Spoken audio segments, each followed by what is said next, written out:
everybody, welcome back to my channel, The Vibes Inside. I am Mariana and I am preparing here now to do a full moon reading in the sign of Gemini, happening around the 4th of December 2025.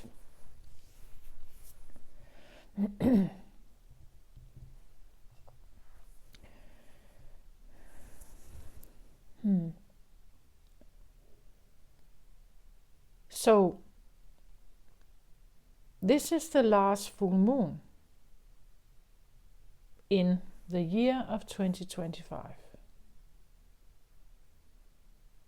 But it's not the last full moon ever, right?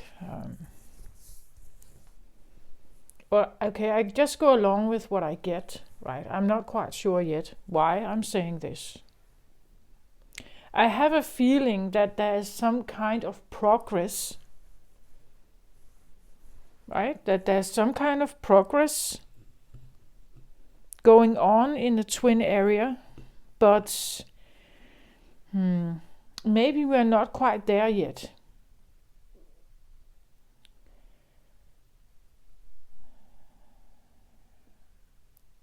We are in the season of Sagittarius, which is the opposite of Gemini.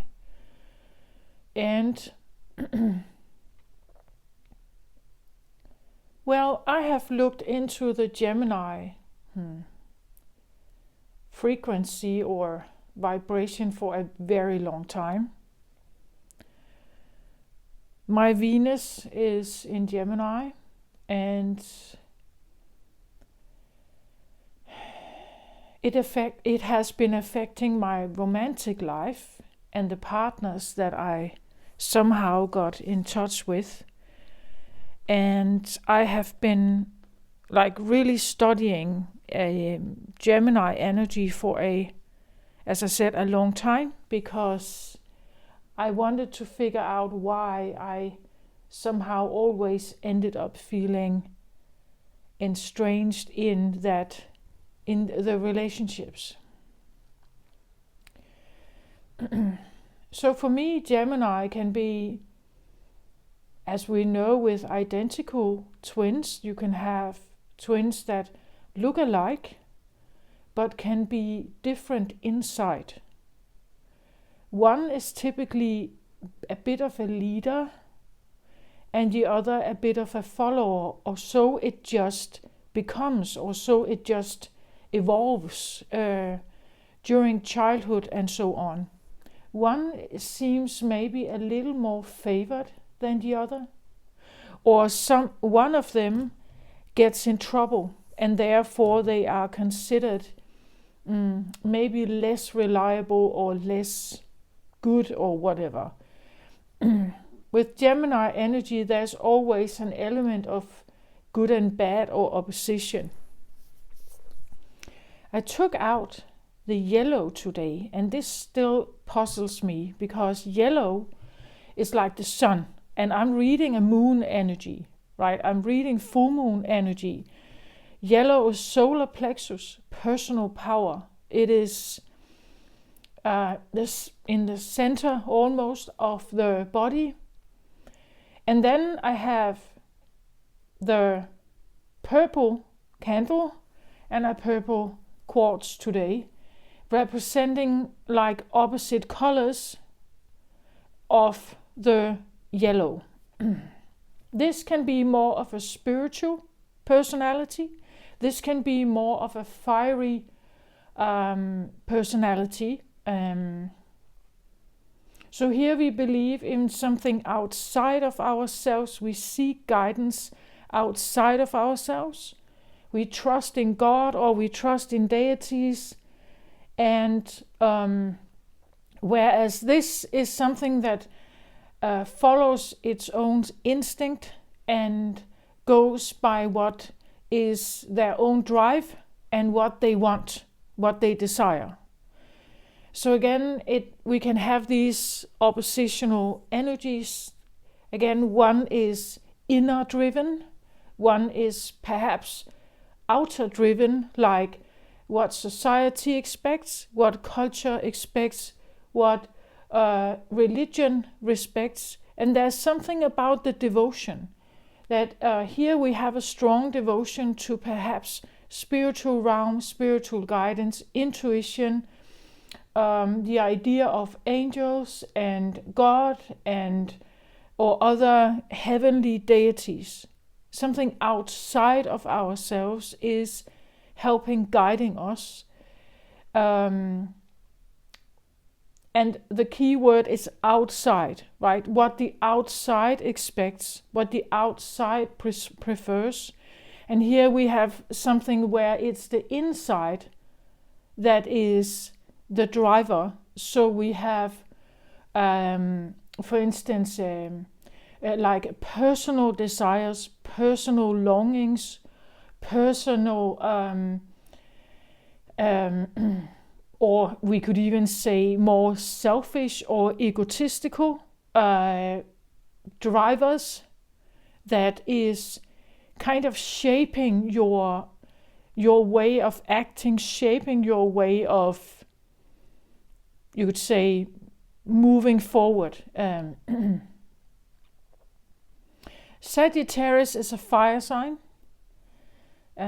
Sagittarius does not always strike me as uber selfish. It is the oldest air sign. With fire and age comes an understanding of what fire is and how you can yield it in a more, maybe a little more balanced way in somehow.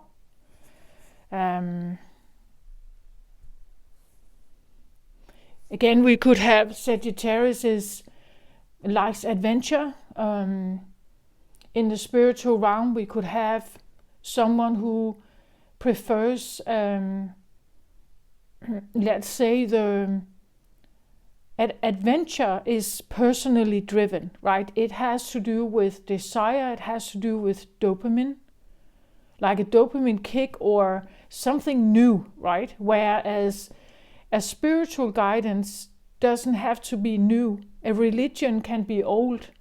It can be something that has, like the Bible, that if you trust in the Bible and you stay with the Bible, you are not seeking adventure, right? You are the opposite. You seek maybe consistency. You seek something. Adventure can involve new things, which can be exciting, right? So we could have excitement here. That hence the fire feeling. Whereas here it's not necessarily to indulge in desires. It's to let's say have a clean life. A life where you are not falling into the trap of desires. That's what the godly world would say. That if you follow your desires too much in life, you will end up devastated. You could lose everything you have, but if you follow a good godly plan, you will be more rational. Perhaps you will make better decisions. You will not rush into something just because it's exciting or it's thrilling or pleasure pleasing or something like that. So I'm not quite sure whether we have some of those energies here. Solar plexus here. Crown chakra here, right? Crown chakra. So this is head. This is stomach, you could say, in broader terms. So do you trust or follow your gut instinct, or your gut as in stomach, gut instinct, your desires, your drives, in that way, your instincts perhaps? It can even be more primal instincts. Or do you follow a plan? Are you rational? Do you use your mind over the gut? Or is it the gut feeling that controls the mind? The decisions you make, is it based on the gut feeling, the stomach feeling, the instincts you tune into, the intuition you may have? No, the intuition I think is more here. But do you trust your, like the longings or the gut, the pleasures you may seek, the adventures, the drama maybe? And is that leading your way? Is that leading your brain to the decisions you make? Or is it the opposite, that you do get information from the gut, but it doesn't rule your head? Do you understand? Like, in what way is your body functioning with your brain and your decision maker? The brain is the control center. The gut feeling picks up on hunches, right?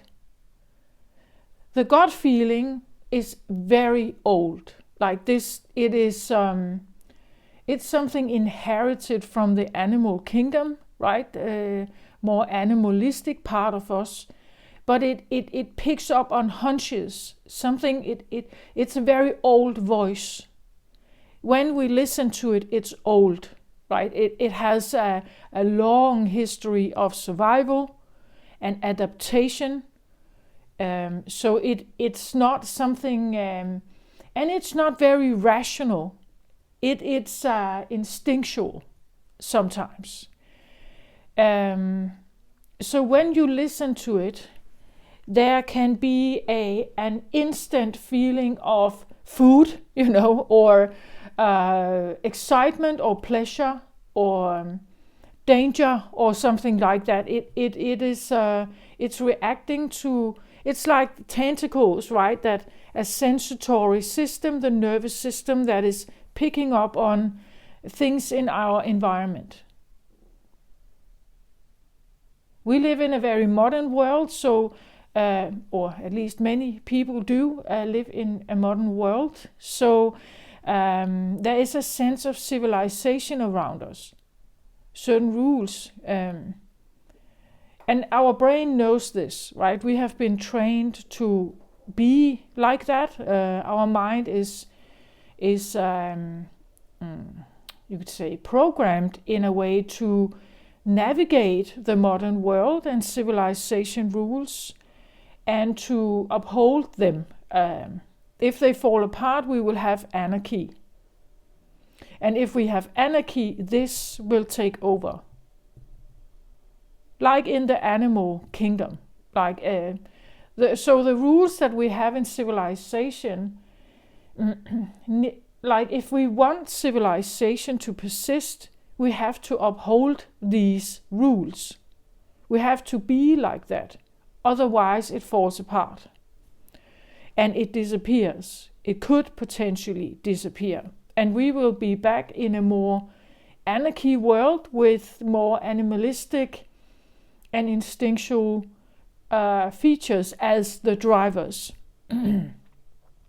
As the world was once, right? Before this other was built. Before cities came around, or communities or early communities, things like that. A sense of a leader or a ruler in small groups. We see it in the animal kingdom as well. In herds, there is usually a leader a leader animal, a matriarch amongst the elephants and so on.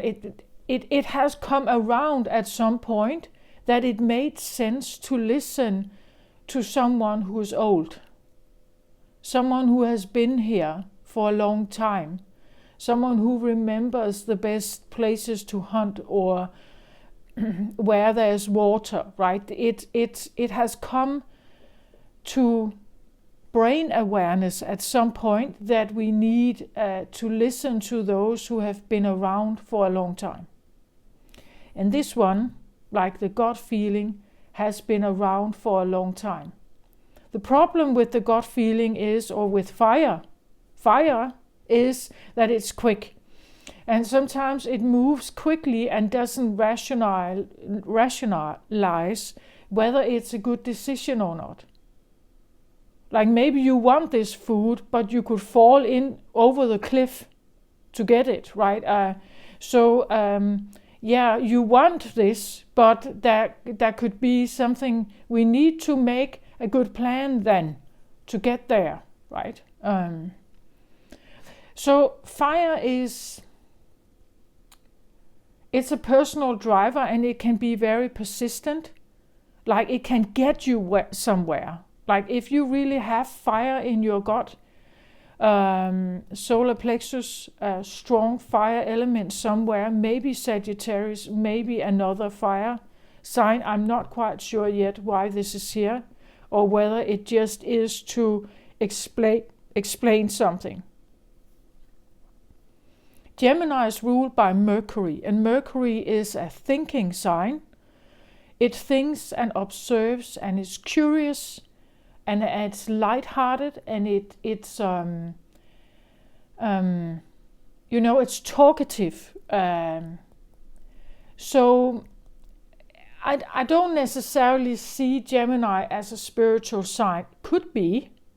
There could be a spiritual interest, but not necessarily. There are other signs like Pisces. There's a bit more, or a lot more perhaps, in this direction. But I have these two on the table today, and I feel like there is a reason. I think the most obvious reason is whether you are outsidely driven, like by the standards and rules, again, the conversation, the words of the world we live in. Once there was a world without words. Like once in the beginning of time with Earth, there were no words like that.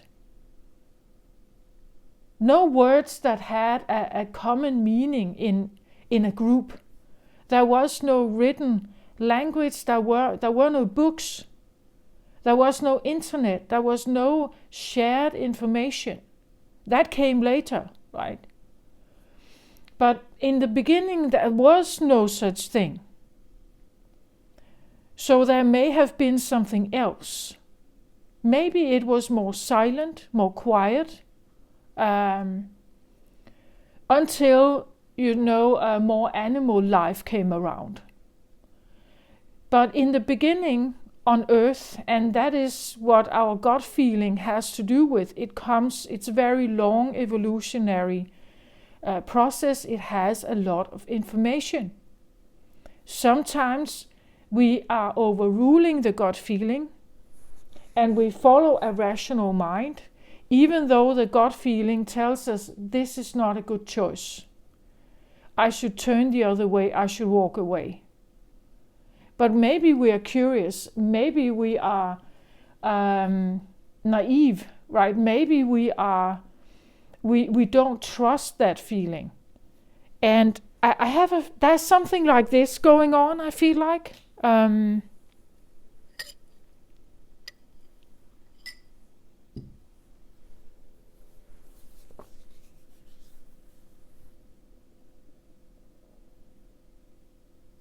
There's another thing that I want to say as well to this. The gut feeling, that of course links to the nervous system.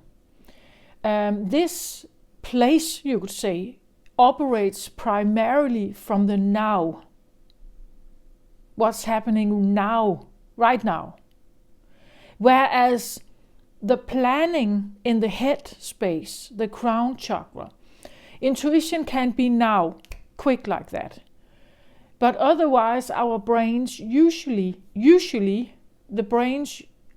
operate in past or future. The now is a desire right now, or a danger right now. sometimes you know it if you're watching a movie and it's a, let's say it's a thriller movie or something dangerous.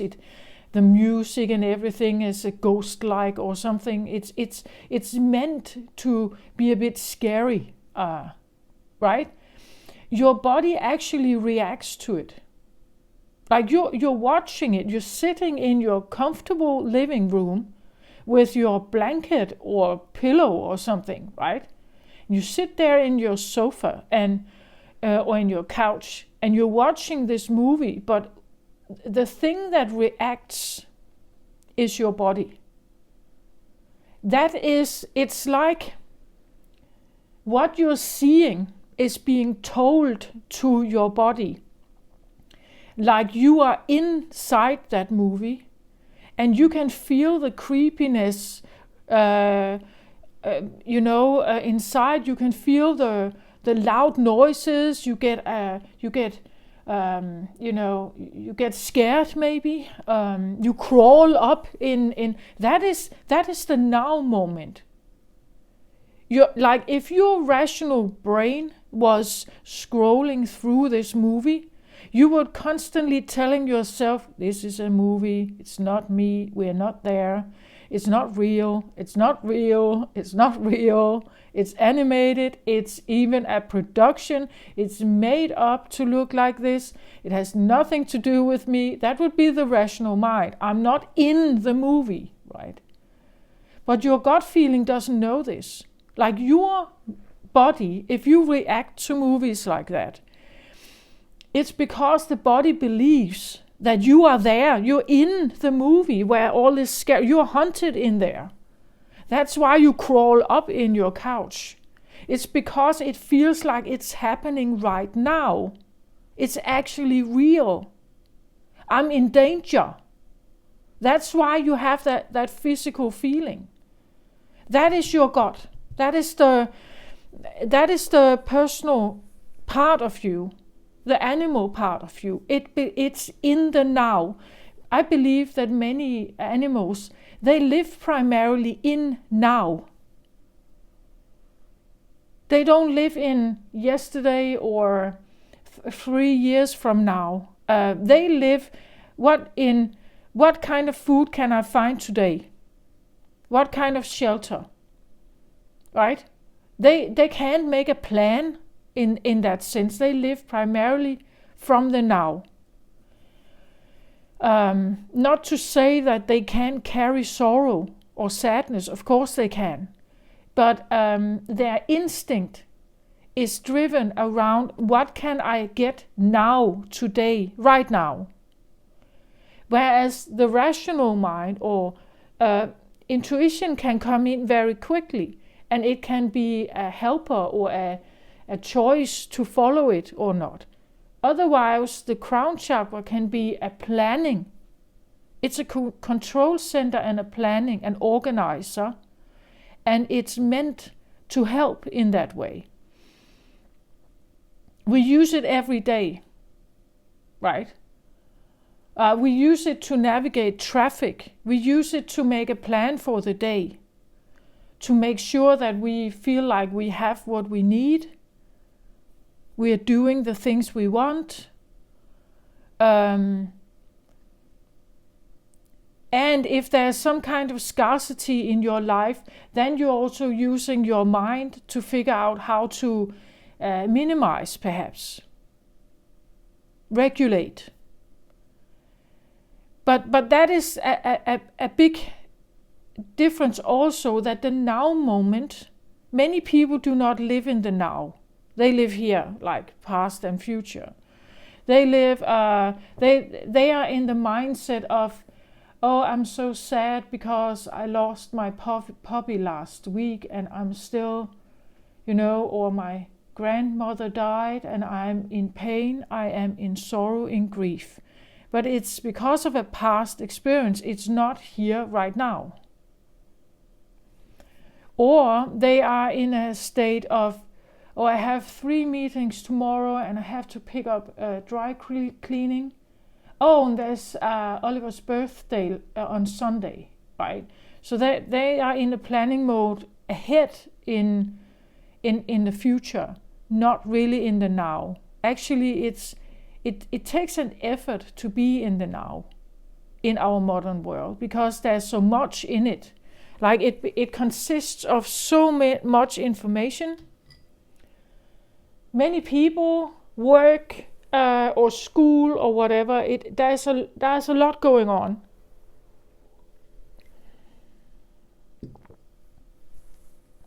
It's very busy. So when you are in a busy mindset, you are rarely in the now.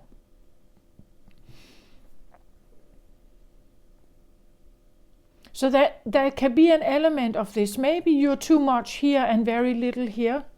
The now moment is about enjoying where you are right now.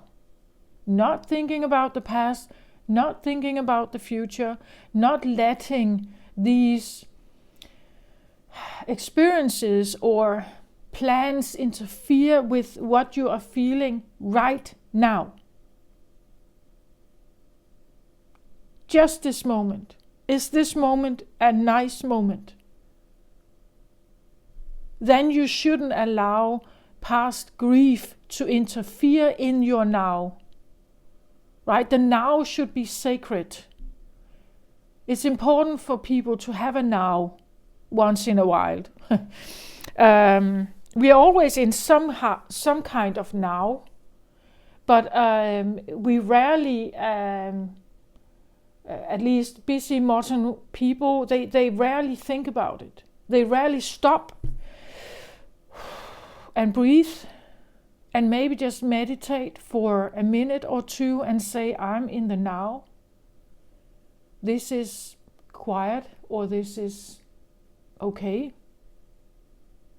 Even if you have, during a busy day, you go to the toilet, right? You just sit there, close the door, let everybody else rush around outside that door, and you just sit there in this now moment, and you say to yourself, I'm just going to breathe. I'm going to be in this now moment just for a minute. And I remember that in this minute, I can decide for myself right now to sit here with no one else and just breathe and relax. Before you stand up, you open the door and you go out into this busy world again, right? The now moment is sometimes something we have to prioritize. We have to take it in or plan it in to our life. Because this world, like the modern world out there, the outside world, we could say, I said outside, inside, the outside world will always knock on our door. It's everywhere, right? With information, with chores, with duties, with virtues, with demands, with requirements,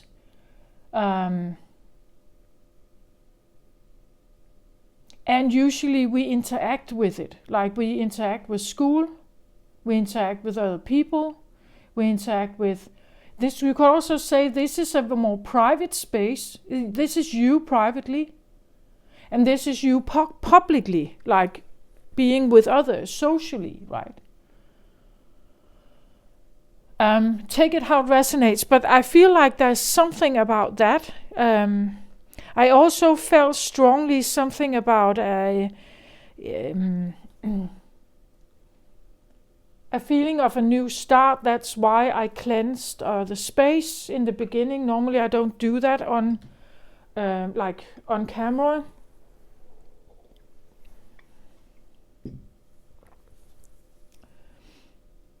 It's almost a bit like a new start. Like I'm cleansing the space, right? For like a new start. This full moon can be, again, it is the final full moon of the year. We are ready for the next full moon, which will be in 2026. So it's almost like a full moon is a wrapping up. We wrap up what is done this year. We wrap up our awareness of maybe twin energy in this year, opposition energy even.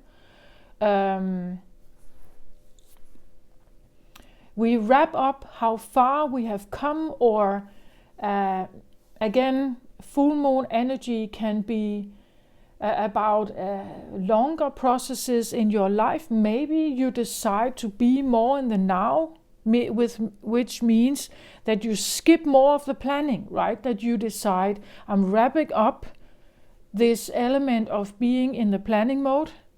I am deciding to be more in the now moment.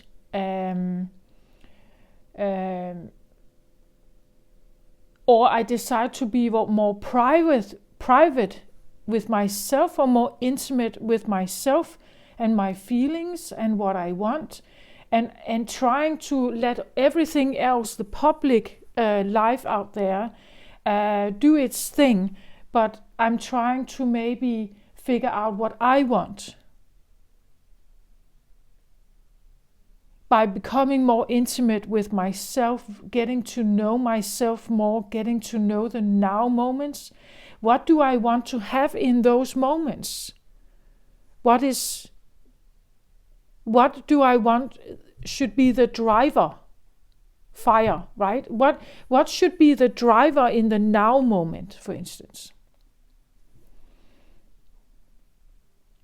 Maybe you want the opposite. Maybe you want to be better at planning. Maybe you want to be better at you could say, choosing. If you live primarily from this place, sometimes when we are a lot in this place, we're not very social. It means that you are not very good at. You can overlook other people when you are here. You don't care about them really. Like if you are here, sometimes we can become a bit, as I said, it could be selfish here. It could be, it doesn't have to be. And I believe there's a switching between this place and this place, like over the day, over a week, over a month, over a year. You switch back and forth between these places. But there's something about the driver, like your life force energy, the fire in you.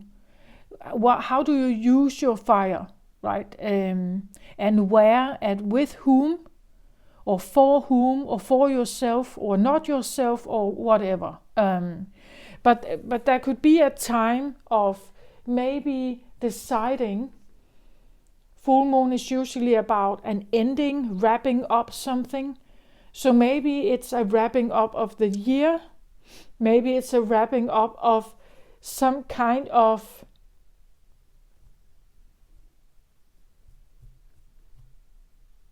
maybe finding peace with them. Like maybe finding peace with who you are when you are publicly out there. Or you follow your intuition, or you want to become more spiritual. Or meaning that you follow certain rules, usually.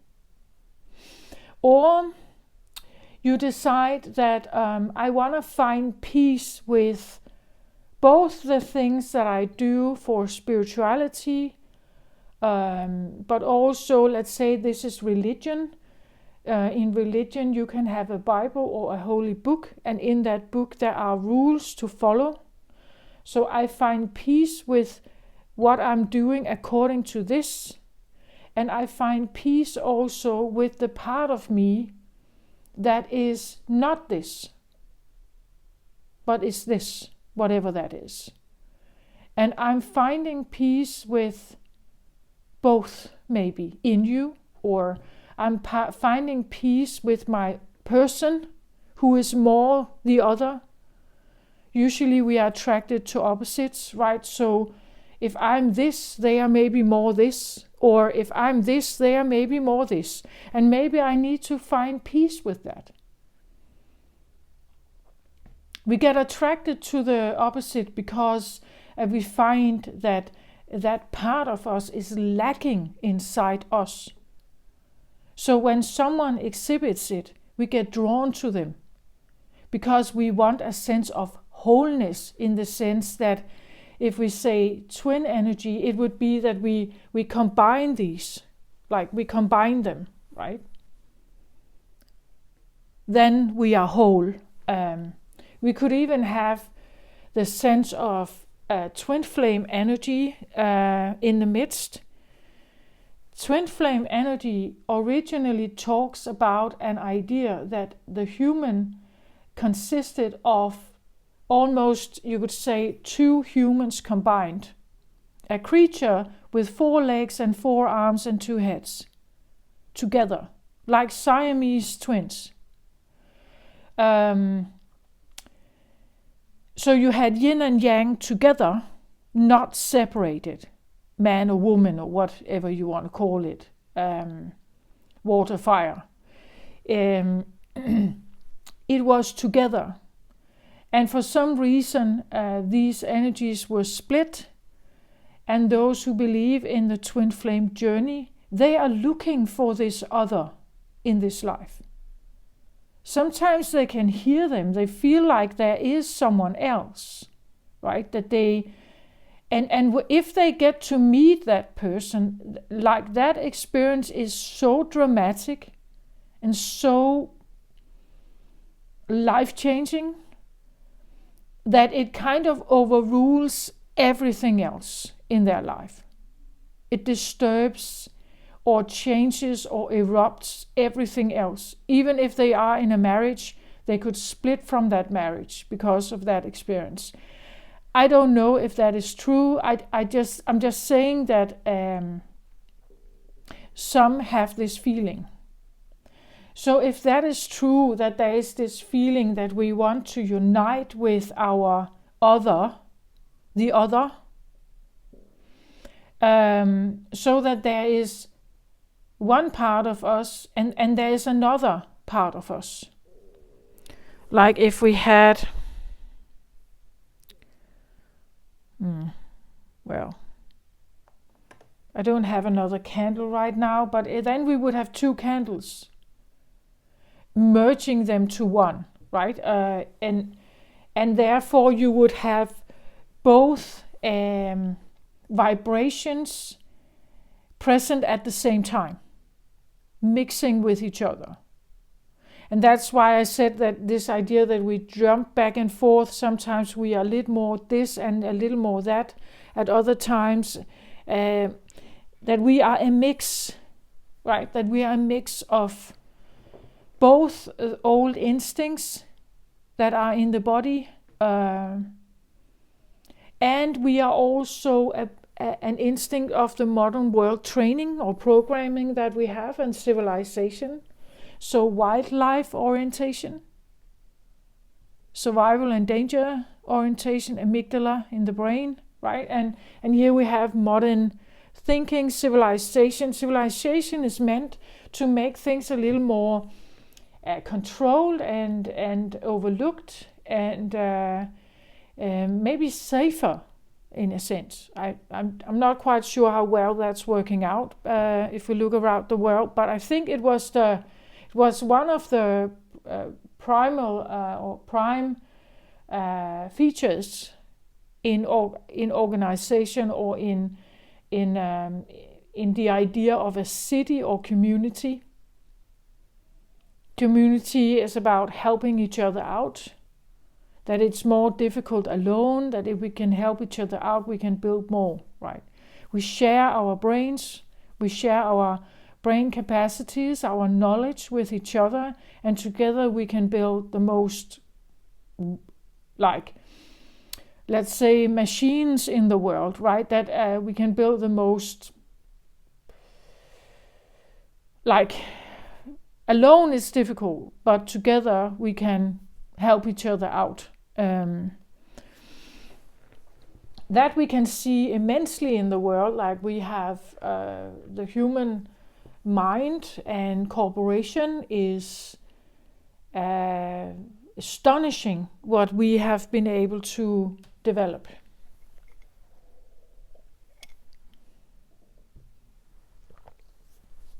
But again, it's a choice, as I say, like society and civilization only persists if we choose to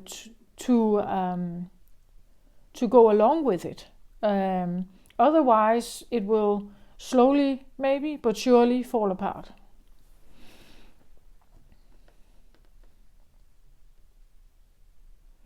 And I also believe there is a time for this. Like that, it seems like in history, all the way back to the beginning of Earth, there is a sense of small, big peak and decline. There seems to be period, like you can even look in archaeology, for instance. They have divided time periods into phases. Like the Stone Age, the Iron Age, and before that, evolutionary stages. I don't recall their names, but many of them. And it seems like within that period of time, something started. It became very big and ruled the world almost. And then it somehow declined or died. And something else started. And sometimes it correlates with an ice age, or it correlates with some kind of mass destruction event, something like that. Then the age differs, and new life starts. Something new starts, it peaks, and then it declines again. And therefore, I'm saying, even if you look at the Roman Empire or the pharaohs, it has a start, it has a peak of golden age, and then it has a decline. And that seems to be normal, even like our own life cycle. We are born, we have a peak of power, or let's say energizing or drive, and then it declines. It seems to be more of a rule in the universe we live in, not just our planet, the entire solar system, other galaxies.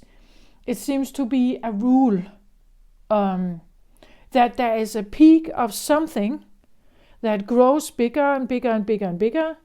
Then there is a peak, and then it seems to there is a turning point, and then it starts to decline.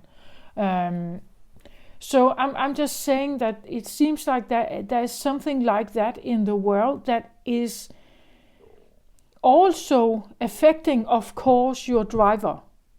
So let's say you are a young person. This one can be very vibrant. When you are an elderly person, this can be less, right? So of course, maybe it depends on if you see this reading and you are in your 20s, you will have a certain feeling of what this is. But let's say you're in your 70s, then this is maybe different, right? Or this is different. At least if you are 3 years old, you will not have much, hopefully much grief, right? You haven't experienced it yet. But if you're 70 or 75, you may have a lot of it, right? Like you have seen others die, you have seen family members, you have gone through, let's say, your own decline, menopause for women, a decline of maybe energy. Maybe you're not working anymore. So of course it depends on where you are in your life. I just want to say that as well. Okay, stop talking. Now we're going to get some cards here.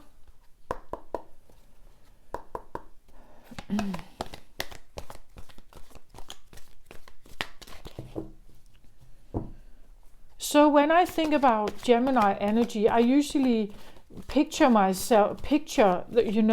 the sad and happy mask of theater, Like there's one who is happy and one who seems not so happy. and vice versa, right?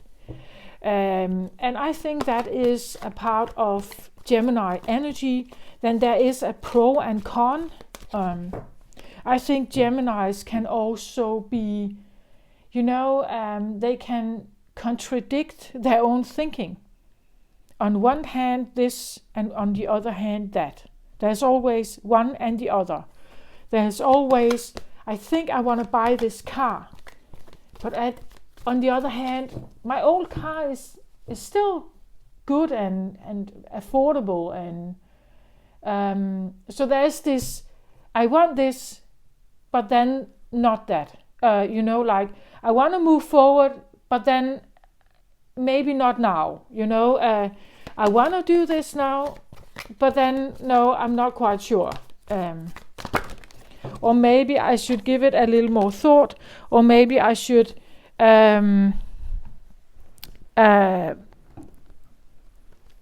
check my budget once more, and so on. There's a pro and con with most things in life. And then there's curiosity. So on one hand, I want to go and figure this out. I want to try this, or I want to experience this. But on the other hand, maybe this is a very bad choice for me, right? And that can be the switching between the realms, right? I have that feeling.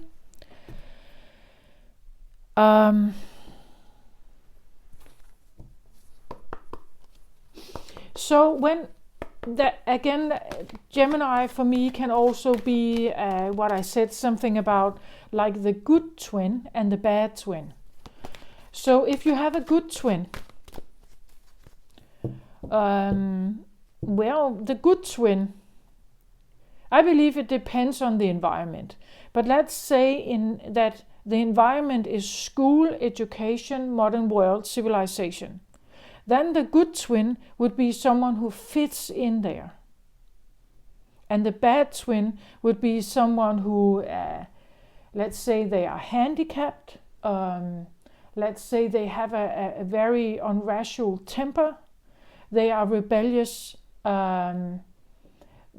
are dyslexic or similar, something that has a hard time being in the required realm, the requirements of modern day civilization and school education and work, right?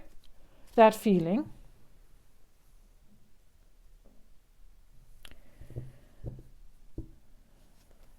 Okay. I need to get a power bank. That usually does not happen. I need to get a power bank for the rest of the reading. One moment. Okay, I'm back. Sorry about that. That's an interesting thing also. Can one twin exhaust the other of batteries? Or life force, maybe. Life force.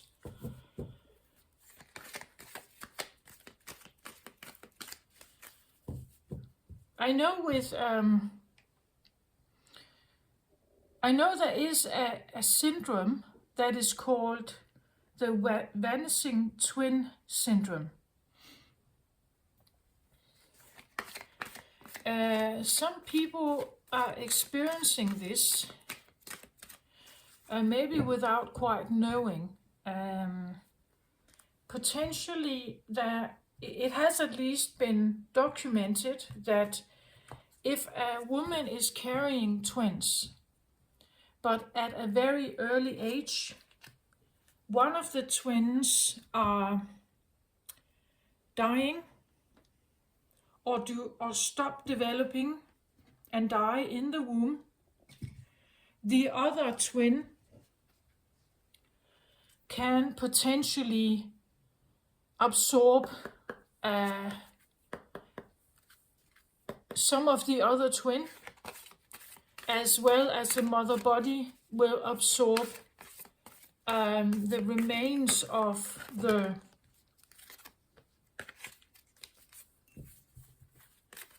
vanishing twin, you could say, the one that disappears. And I believe that today, in modern day, with the scans and the follow-ups that a pregnant woman has, it could be detected maybe quite early on if it is a twin pregnancy. But in older age, it wasn't a thing. So the family would just, they would get one child and they wouldn't think about it, right?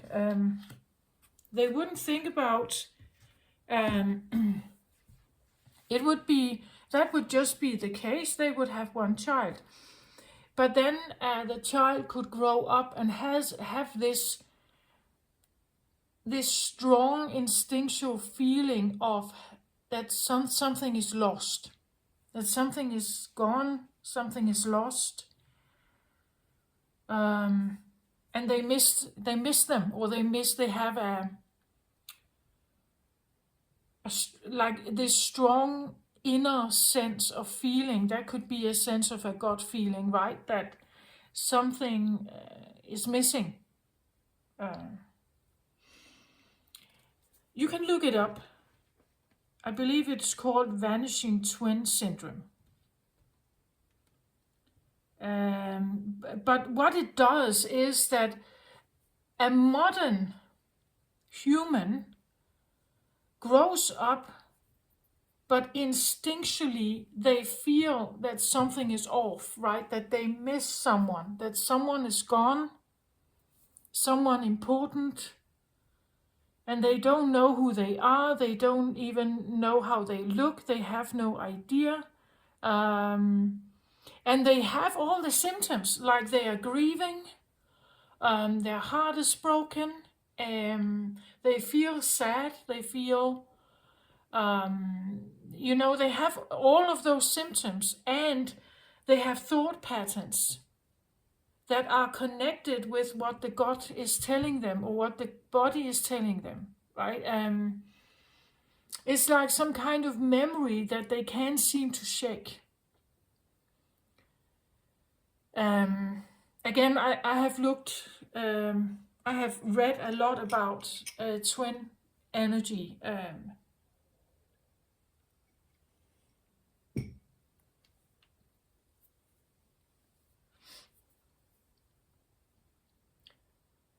Like I've read many things. So it has to do with what I call a heart connection.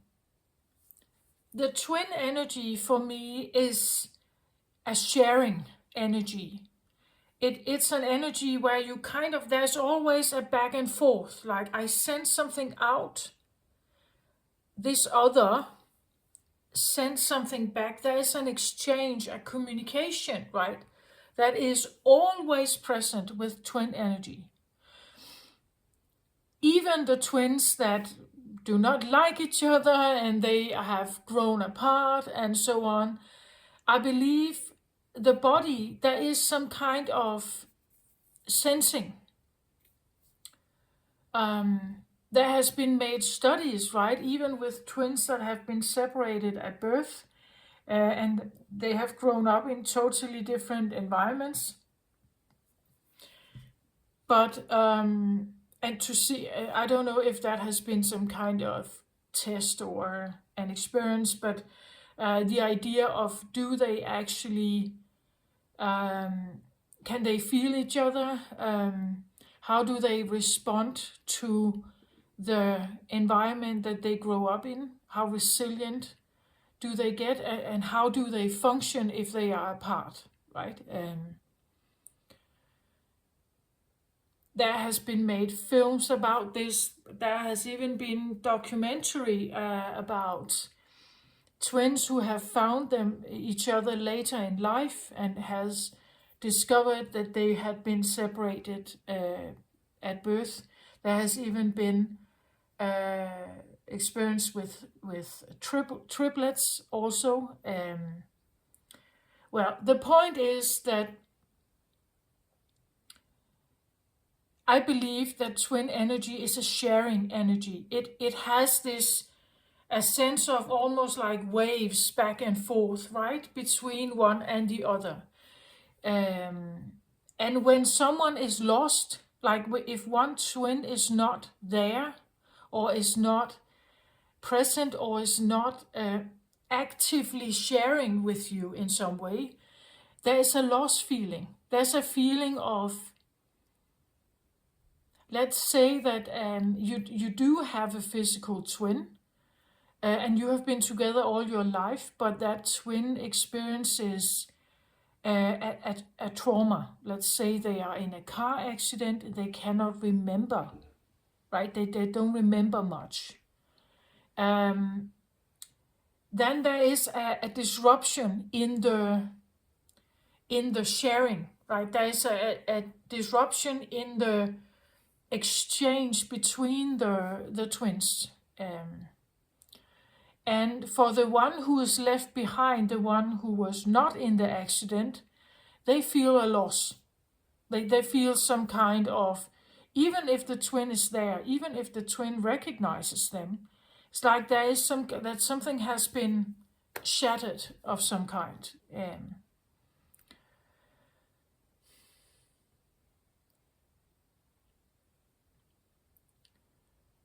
And the mutual sharing, like the mutual sharing has been, it's like the archive, like their mutual memory is damaged in some way.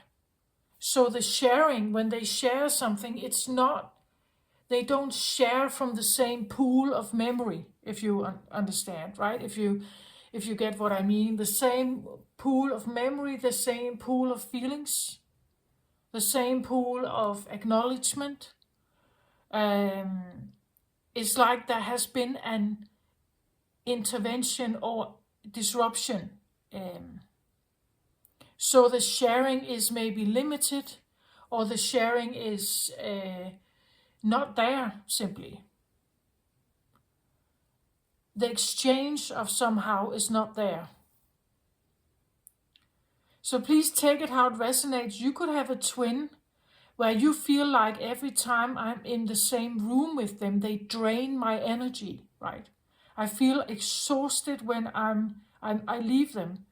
And you can have the opposite experience. Every time I'm with my twin, I feel energized. I feel happy. I feel so much in love, right? And I feel so connected. So take it as it resonates. I believe also it depends on where you may have Gemini in your chart. Whether you have personal planet or more exterior planets, it could affect you in different ways.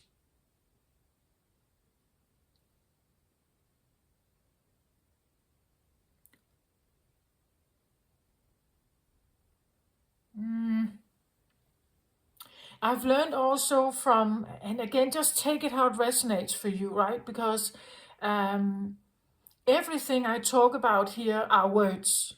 So this is someone's story, some exchange, some scientific, some documentary, some astrological views, and so it's just words, right?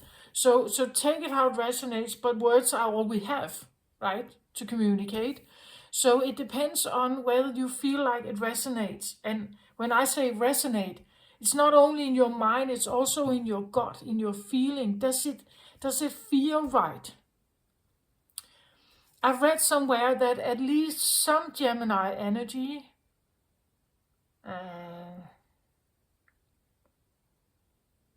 may have like a, and these are people who are born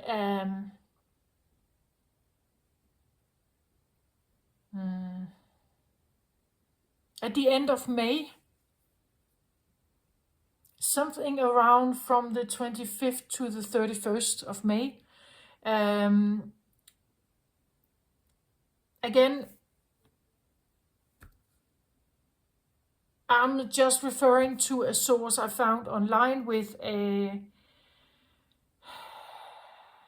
with an it's like an overview of what kind of stars you could potentially link with, like your star sign.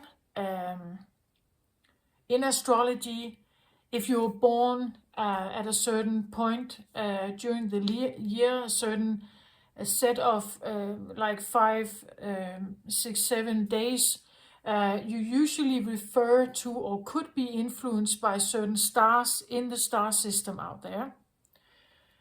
For me, it is Sirius, but I have written that for twins, in the latter part of May, from like the 25th to the 31st, there could be an influence of Algol and Mirfak.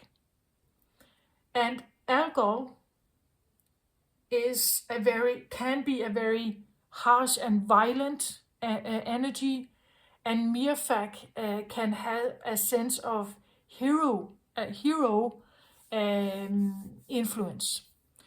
So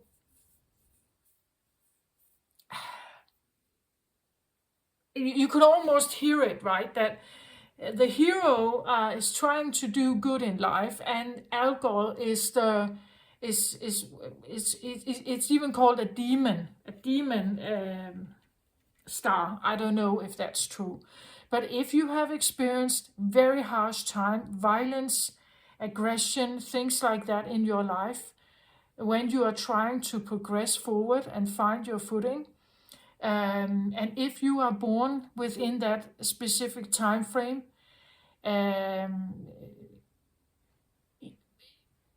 just look it up, right? Just take a look at it, because it could explain something, right?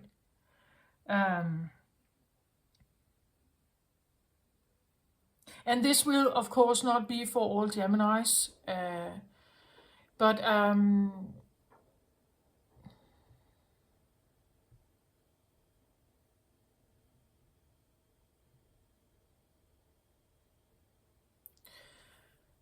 let's have a look at the first card. Call.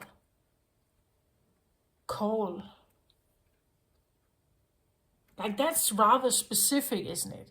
You may get a call. You may call someone.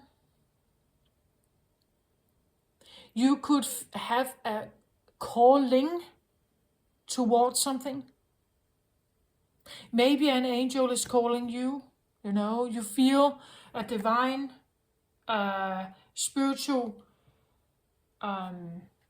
connection. 20 numerology is 22. 20 makes 2. Energy is a soft, gentle,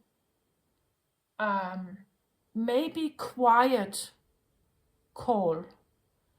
So you have to be still to hear it.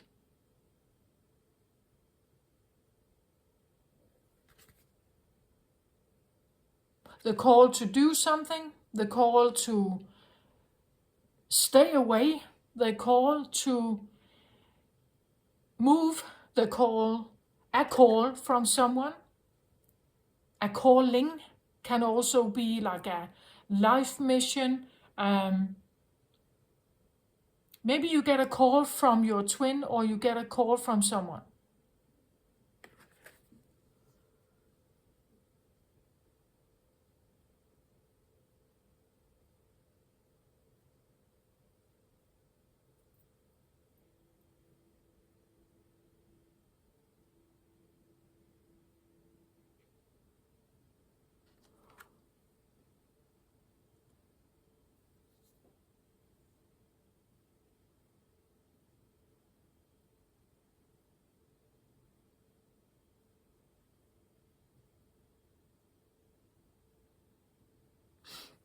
Just wait a minute. I'm just particularly drawn actually to the letters here, and how there's this swirl over the 2 L's. There's this swirl.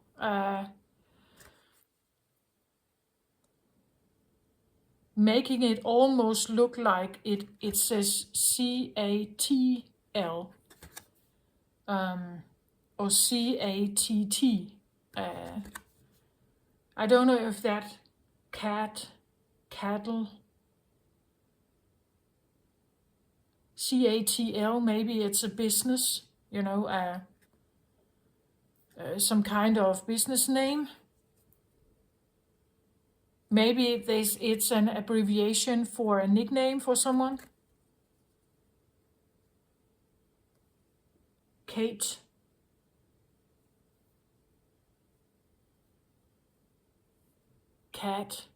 Cattle.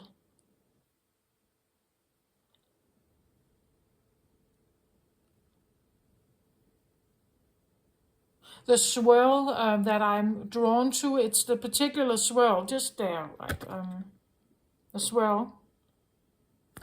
Could also indicate, you know, like a bit of a spiral or confusion, sense of, I don't know, right? I don't know if I should call them.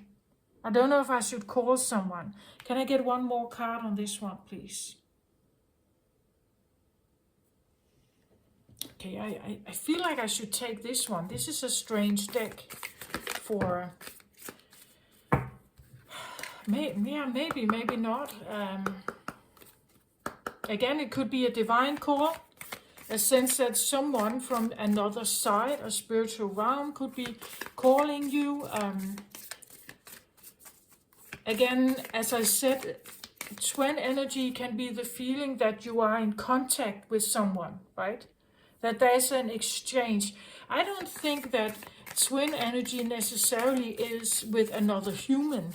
Like, twin energy for me can be with a pet, with a horse, with an angel, with someone who may be on the other side. I don't, it could be, of course, maybe you have a physical twin. Maybe you feel like an older sister or brother or an uncle feels more like a twin to you than your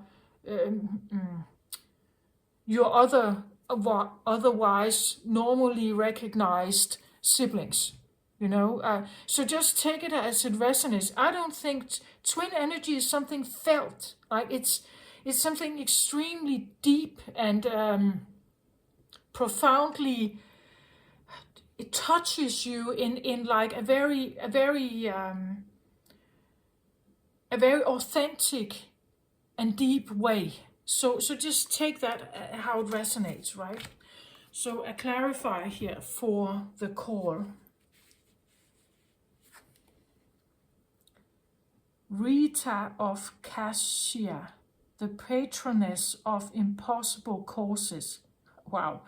I am miraculous. My prayers create powerful channels of possibility. So yeah, again, I get this feeling of, it says here, impossible causes. Like a patron of impossible causes, it's almost like being in contact with something that is not possible. It could be the feeling of talking to someone who is, or having a conversation with someone who has died, or a sense of an angel.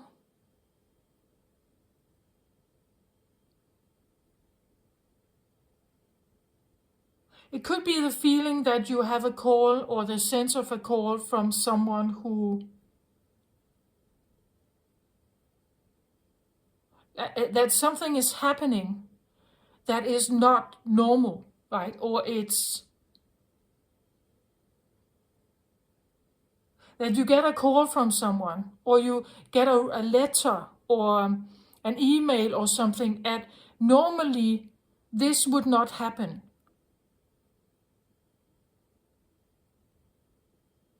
That someone is assisting you with an impossible cause. You may not know who it is, you may not know, maybe you have a call from someone, and the way they act, the way they talk to you feels like a blessing, right? It feels like I'm talking to someone or something that is more And normally I don't get that, right? Normally it's not like that. Something has happened. Someone may have intervened. Does that make sense? That someone could call you to try to assist you with an impossible cause. So let's say you we hear this many times from supermodels around the world. The speech they make to the public usually has to do with peace in the world, right? Or something like that. Peace in the world is very difficult to achieve because, at least from my understanding of the human race and the animalistic side that I believe that we carry, that has a very innate survival instinct and personal drivers, I don't think that peace is that easy to achieve. You can have a sense of peace in the sense that some are becoming submissive to rules and following those rules. But it doesn't mean that it's a happy life. It just means that they don't say anything. They don't rebel. They stay quiet.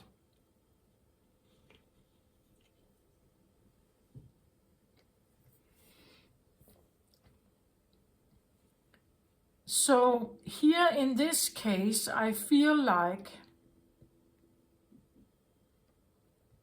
impossible causes.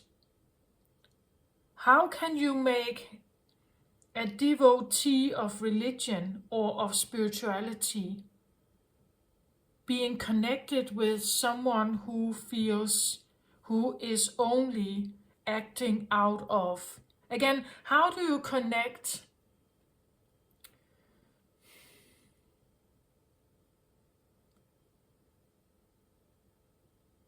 something tamed with something untamed? Let's say that. So if you have something untamed inside you, like our instincts, something primal that is connected with our bodies, how do you connect that with a virtuous life? How is that in harmony? Can it ever be harmonious? Can you have two sides of yourself, and can they ever like get to a point of acceptance of each other and each other's strength? Can there be a bridge? Is that possible? Or is that an impossible cause? Maybe you call someone. Maybe the call is a prayer. Maybe you are asking for intervention. Divine intervention. Sometimes the situations we are in are greater than us. Then people ask God for help, or they are calling someone else because the cause or the situation they find themselves in takes a miracle. It says here, I am miraculous. My prayers create powerful channels of possibilities. So Rita is miraculous. She can create something else.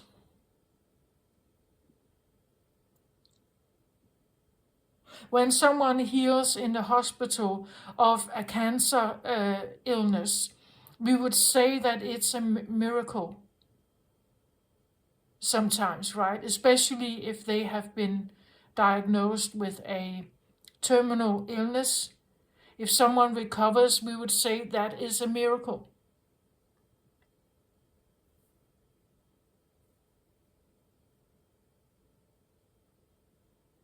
Maybe you get a call from someone with whom you had an impossible dispute, something that can never be healed, something that seemed doomed forever to be separate, or doomed forever to have hate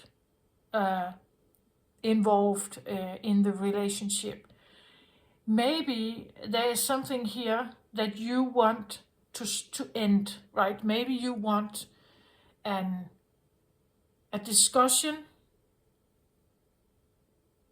some kind of tension, some kind of situation to end. Maybe you call or someone calls you and there is this feeling to it that you need help.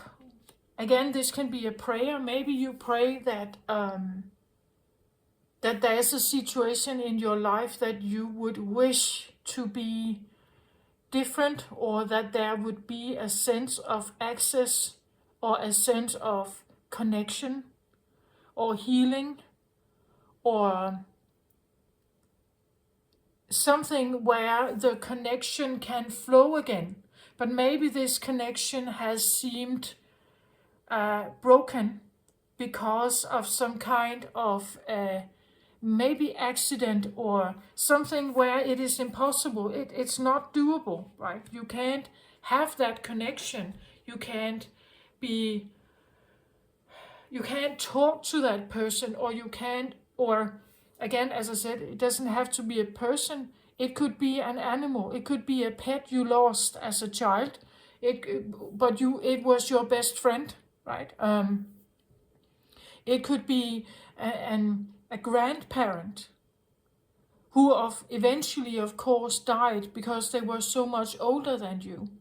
Maybe it was a feeling of, you could say, a space. Let's say that it is your home, but currently your home is at war, so you can't go back. It is impossible right now to go back and find a good place there or find harmony, because right now it is a place, maybe it's, like it's bombed. Your house or your place or your is no longer there. It is ruined or in ruins. It is damaged in some way, or destroyed in some way, or underwater, or unaccessible. It's unaccessible.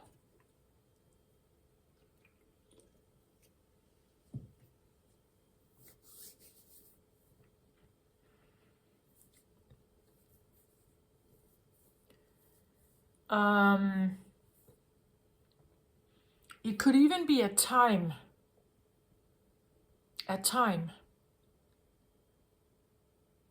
now it makes sense why I said this earlier. Have you seen the film Outlander on Netflix? But this woman who touches a stone and she goes back 200 years in time. And in that experience, she finds the love of her life. So let's say that it is the feeling that you have a connection with someone, but they're not here, right? That they are in another time. I know this may sound a bit out there, but if you feel it strongly, like if this is something you feel, or that you feel that you are in the wrong time, that you don't recognize the life here, that the life that you are looking for, or an environment, a way of life, a way of family life is different. Or a way of society is different, that this is not the right time, right? I can't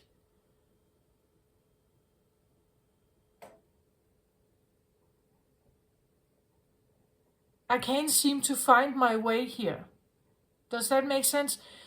A space, something you called home, a person who now may live abroad and you are separated in contact. Again, someone deceased, someone who, but there could be a sense of lingering, right? That something about them lingers. Maybe you don't even know this person. It's just like there's something there. I believe twin energy sometimes can be, of course it can be obvious if you have a physical twin, but it can also be very subconscious, something, it just seems like it's something you can't shake. And again, there is a decision to be made. If you can't seem to find out who this person is, where they are, how to get in contact with them, or this impossible cause here is not, like, you have no way of changing physics or time or something like that. You need to get this one, right? You need to contact this one, because there is no, like, it seems to not be possible in the timeline that we have. That can, of course, be a restriction of our mind, how we think.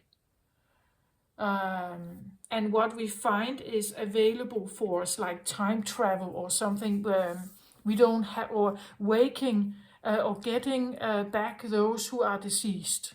Like that, these are some of the elements that would be doomed as impossible, right? And then I think about Mission Impossible with Tom Cruise, right? These films. Interesting title. Because it seems like what he is doing is impossible, right? So there could be a feeling of needing someone around you like him, right? In the movies, how he acts at this agent hero, and or in this case, that she facilitates some kind of impossible mission or wish or desire or longing that you may have.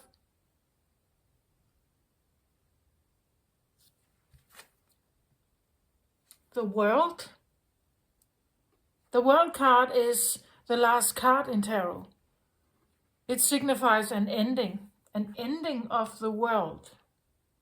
An ending of the world you live in, an ending of your world as you see it. Like if she manages to come through with something, and you have a call from someone you haven't heard from in decades, it would be an ending of how your world has been, like without them, right?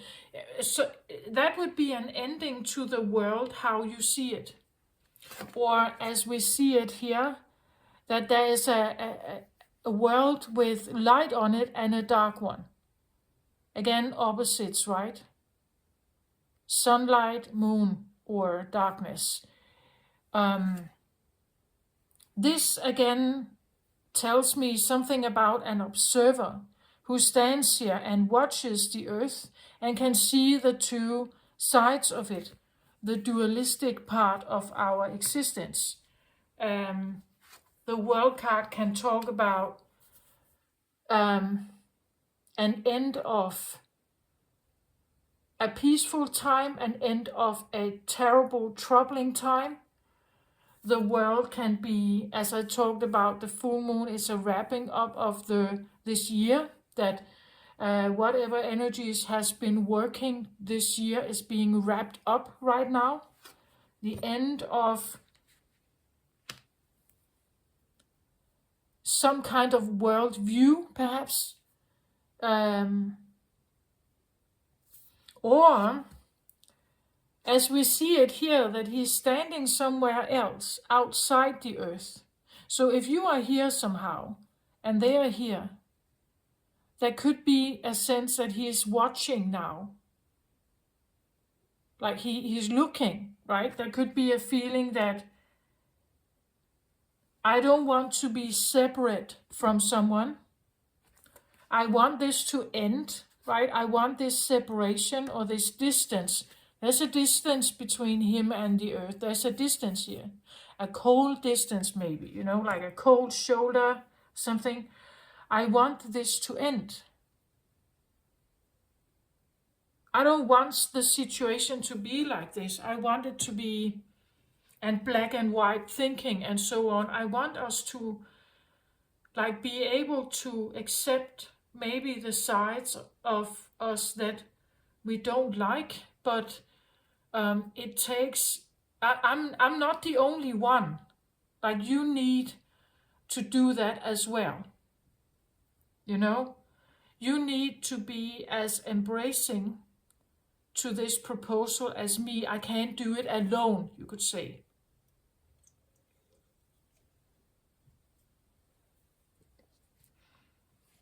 I can't facilitate a bridge towards you if you keep destroying it.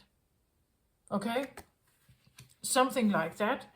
And therefore, for the one who is trying to build the bridge between them and trying to get harmony or trying to get some kind of understanding or a contract, an agreement,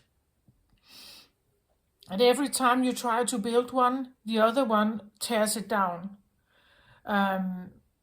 Therefore, you are alone in your attempt to get the balance back, or some kind of peace, or some kind of connection. And they keep saying no to it.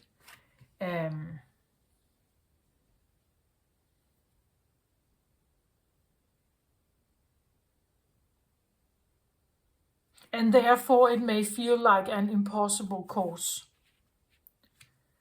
But again, and maybe you have a prayer towards someone here who can help you with this situation, because it seems like whatever I do, nothing helps.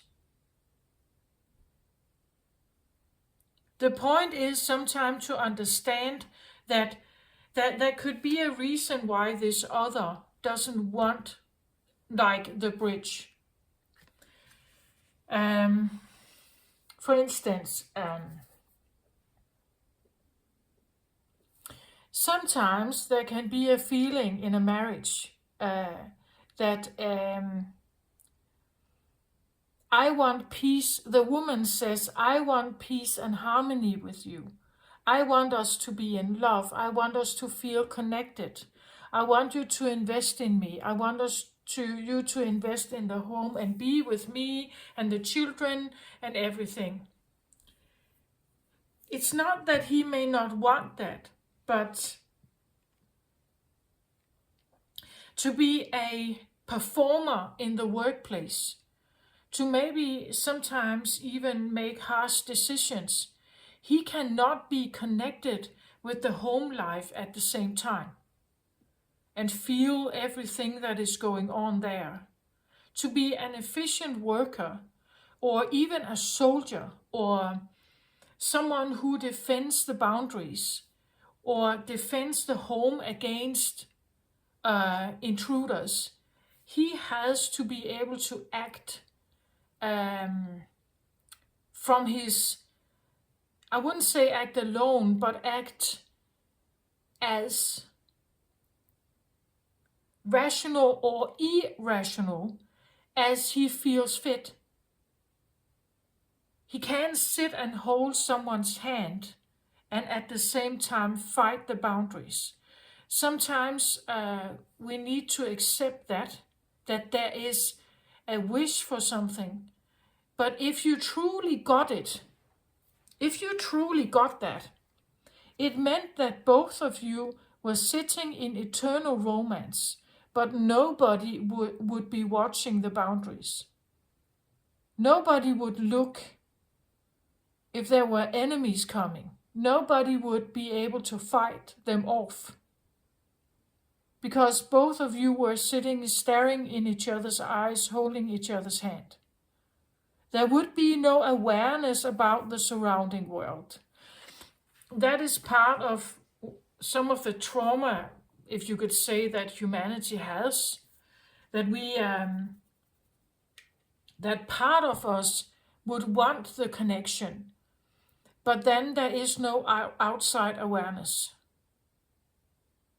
there's no contact. As I said, if you dwell in your own little moment, you are rarely very social. You don't call your grandparents and ask how they're doing. You don't stay in touch. That could also be what this is. Someone is not staying in touch. They haven't not stayed in touch. You become someone who is a stranger to them. But if someone is trying to call and that it seems like the connection is always disrupted, it could be because someone doesn't want the connection. Not like that. The connection disturbs something else. It provides something, of course, but it also disturbs something else. And whoever the other one is making a choice about that. Therefore, it can seem like an impossible cause to get this connection growing, to get it to work, like to feel that it's constant and it's there all the time, that there is a constant exchange. That the other one is maybe saying no to it. Because if, let's say this is a deceased person, if you sit many minutes or hours every day sitting and having a conversation with a deceased person, you will probably not engage much in the living life. Like you will be in an in between, right? You try to step into a realm where the other one can meet you. But that realm is not a social realm in the living life. So if someone says no here, it's because they don't want you to be taken away from the living life, the life of the living. Okay? So if they are saying no to the contact, there could be a reason for that. Even though you try to contact them with a medium and tarot cards or pendulums or something, if you get a strict no, it's probably because they want you to stay with the living. They want you to stay with your family or friends in the living realm. They want you to engage in that, not stay in the past where they are, right? Not try to create a different in between worlds, you know.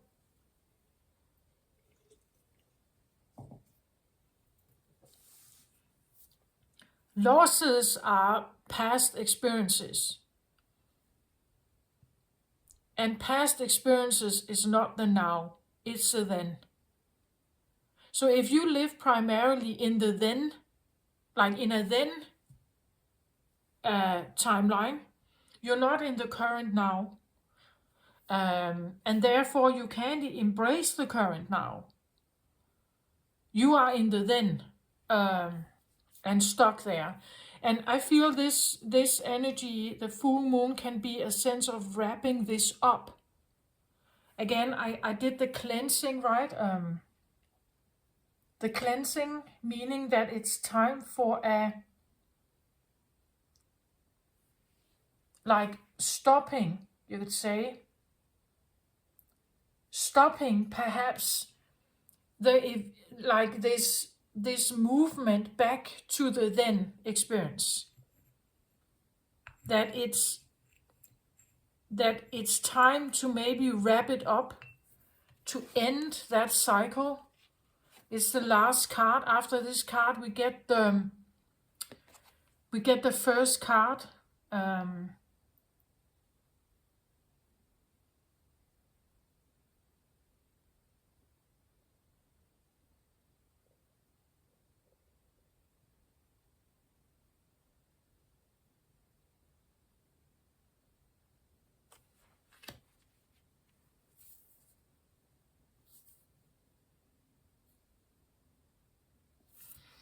I was just taking a look at this one. Actually, it looks like, I don't know if you can see that, but it's like there is something being built here, like he's standing on some wooden, almost like a bridge, right? That he's trying to maybe continue the bridge over here.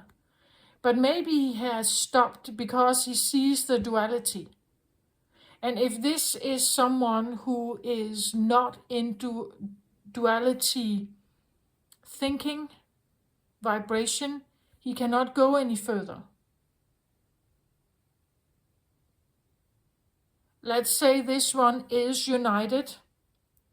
He cannot go to a place where he's not aligned with a place that is divided. Does that make sense? Everything is alignment. You have to become aligned with something, then it pops up suddenly. But if you are disaligned with it, it doesn't show itself in your world. It doesn't show up. And he may be here, but only in dreams, he can only get, he can get close enough, but not over the threshold.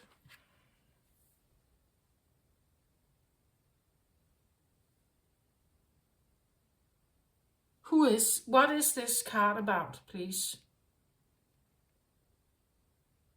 I feel like that there's something about a distance, and avoid that someone wants this void to disappear so that they can be together again. But for the void to disappear, the vibration of Earth may need to become something else, or the vibration of you may need to come. Again, black and white thinking can be judgmental, right? It can be good and bad. Good and bad thinking, or conditional love, which I believe we have on Earth, is this idea that I love you when you are like this, or look like this, or do this. But I don't love you if you are not like this, or you do that and this. So we love someone until we don't. We love our children, and maybe we say we love them unconditionally. But at a certain point, they do something wrong.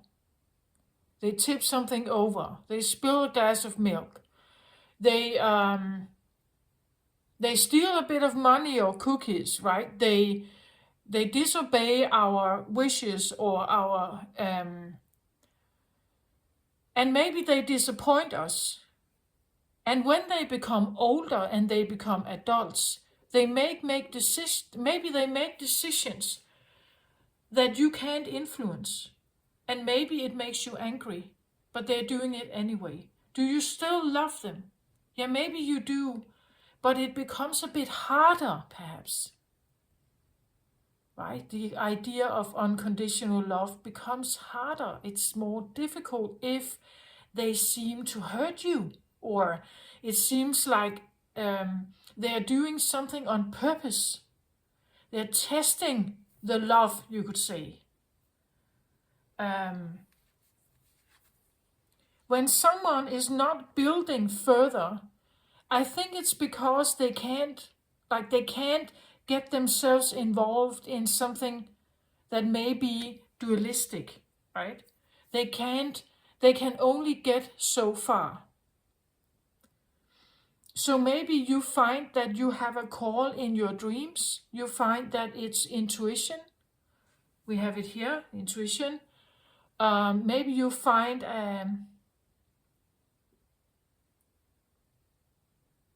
a sense of someone speaking to you, or you can hear something like a clairvoyant or a clairsentient, some kind of spiritual awareness. But the world card is, I get the feeling of stop what you're doing, right? It's it won't work, or again, it's an impossible cause to get a, let's say, a 6th-dimensional or 11th-dimensional being to Earth. We live in something around 5th dimension right now, 4th dimension. And you can have someone who is from the 8th dimension coming in. They are watching, but they can't come in, right? That is not, you have to call for it then. You have to call for help. Can I get another card on this one, please? Because, and again, the World card is a wrapping up. We say that in astrology they're mentioning of the age of Aquarius coming in now, and time a shift is happening. Earth is demanding, or it is in evolution. Earth is requiring now not a 3rd dimension, but 4th and 5th dimension coming in, and it will change our viewpoints. It will demand a change, maybe a physical change in our bodies. It is, we may feel it. We are more tired. Maybe we have headaches. We feel more spinning, more maybe a sense of like an inner turmoil or something like that.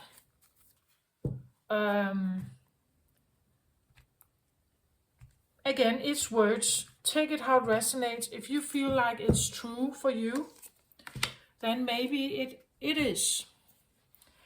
The point is that if Earth is disaligned with something else that we want to come in, let's say knowledge that will create peace on Earth, for instance, then it almost seems like an impossible cause. But it doesn't mean that you can call for it or pray for it. Or that, again, someone who may seem like this twin energy, seem like so far away that they are not, they are not here, right? It seems like they are not here, but I can still feel something. I can have an exchange with someone or something, but it reaches just longer, right? It reaches out into space. I said something about what kind of stars that we can align ourselves with, besides the star that Earth is circling around. That there can be other star influence, and this could be one of them, right? That we become more spiritually attuned, we can manifest more other kinds of star energy. Just take it how it resonates. Again, I feel twin energy can be dreamy. It can be a fantasy, or it feels like a fantasy. It feels even, maybe it's even something you don't speak about because it feels too otherworldly. People will not understand, or they will not like it. I think you can do whatever you want, whatever you believe in. It's not up to me. This feels a bit otherworldly to me. Like it feels big and out there, right? It feels... Sagittarius is Jupiter energy, so it's a very big energy out there. Maybe this one is standing on Jupiter, right? And that is the one that wants to come in. Jupiter is Zeus, right? Fire energy, Zeus energy. Maybe Zeus is standing here, looking. But he can't come in. Zeus is a god. He can't come in to a mortal world. Well, he could, but he is not doing it. He stays in his own realm. Does that make sense? And it takes an ending of the current world to get him there. or the state of Earth. It takes an ending, like a finishing, before we get a new beginning. Middle world. Yeah, this card on the left side usually talks about the past. And the past could then talk about a distance, feeling that there is someone or something, and there is a connection, but there is a distance here because something is misaligned. But this is coming to an end. The world card indicates an end. Full moon indicates an end. And then we have the middle world. Middle world is exactly it. Can there be a middle world between where we are now, the third, fourth dimension, and maybe him? He could be in the 11th dimension. Could there be an in-between, a middle world?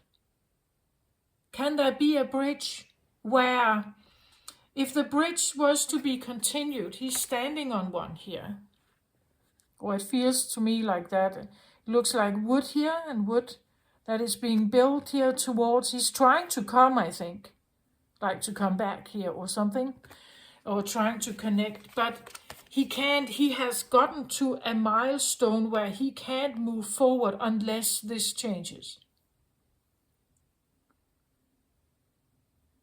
But is it possible to make an in-between, as I said, a middle world, and you can only meet him in the middle world? He's asking for a middle world.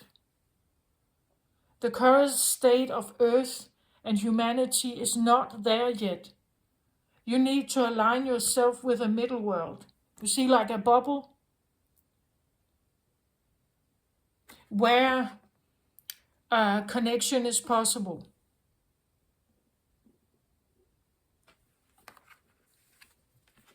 I talked about the in-between worlds, but just know that if you enter into in-between worlds here, middle worlds, between realms, or between time or space, or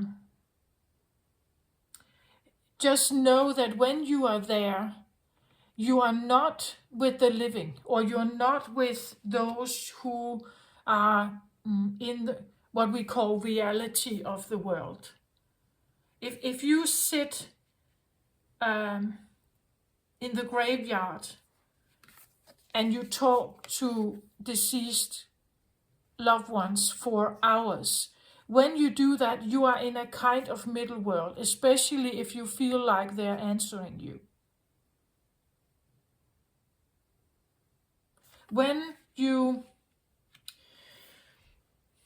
let's say you are an elderly person and the husband or the wife whom you have been married to for 50 years dies, and after that you live alone. You live in your home alone, but you see, it feels like they are still there, right?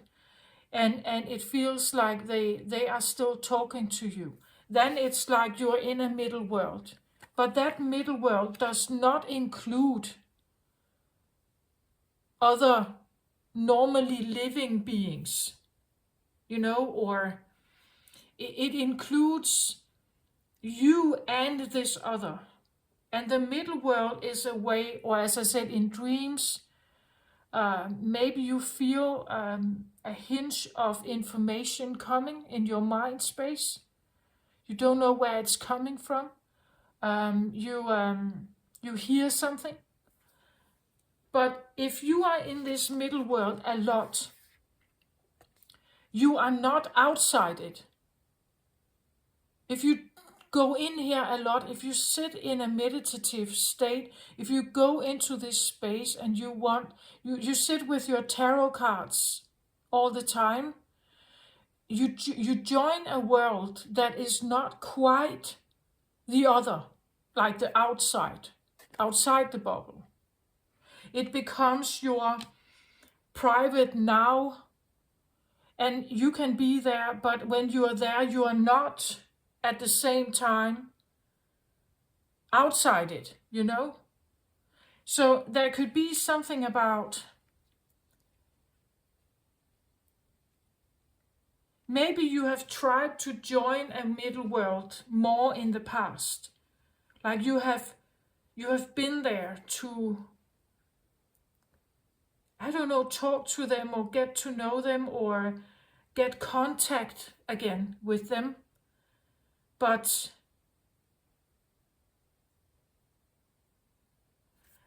because it's on the left side, I have a feeling that this could maybe be a bit past situation here. Seeking information, feeling contact again, remembering them, or get a feeling of them again, you know? A comforting feeling.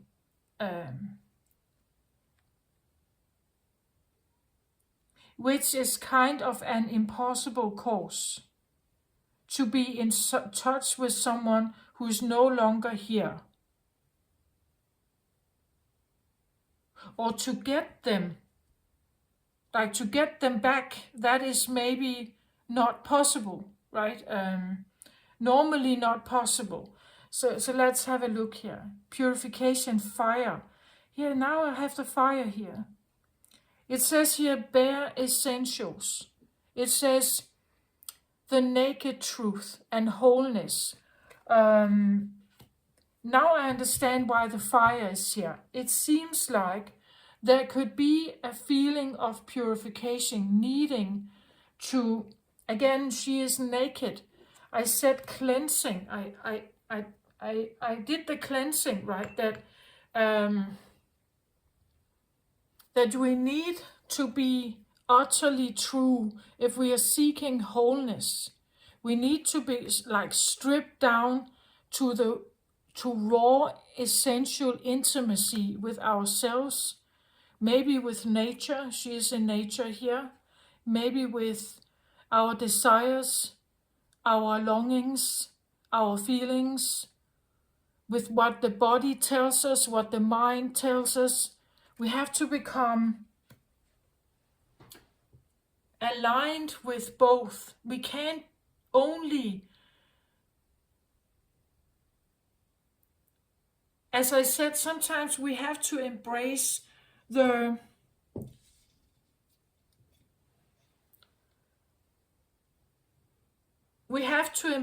unacceptable sometimes.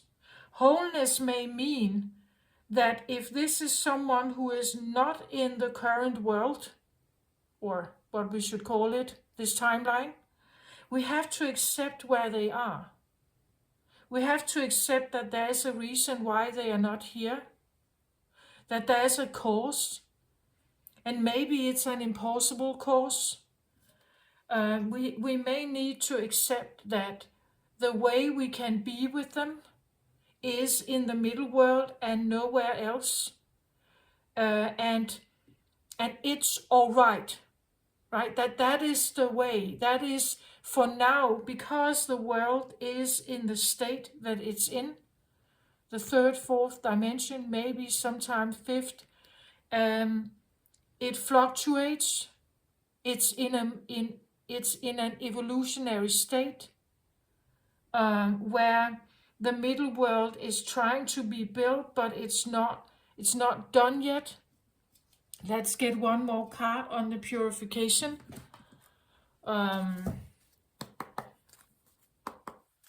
It could mean that you need to surround yourself with fire and smoke. Smoke cleanses.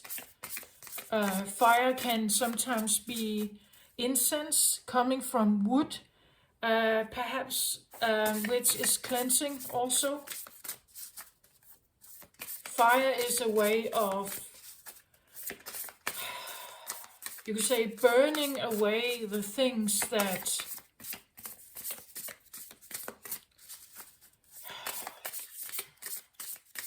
is maybe obsolete, you could say. Something that is no longer a process you need to be in, or no longer a process or a situation you need to attend to, especially if it's an impossible cause. You don't have to sit in some kind of an impossible cause can be a prison, right? It can be like a life sentence, that you try to build something here, but it's not working.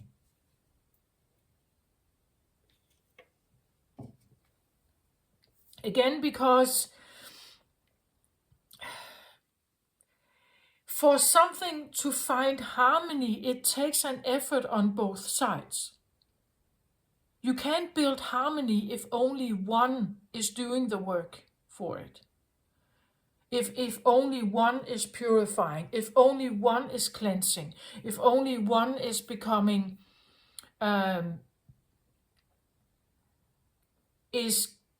getting aware of their bare truth, their bare naked essentials, the real intentions behind what you are doing, or the real intentions behind virtues, or the real intentions, true intentions behind. You have to own if you are angry, right? You have to own if you are, you have to go through the feelings.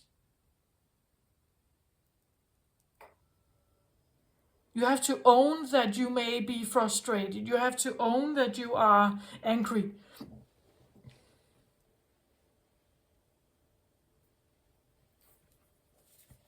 Again, another person with their own mind and their own body can do whatever they want, even if it's your twin.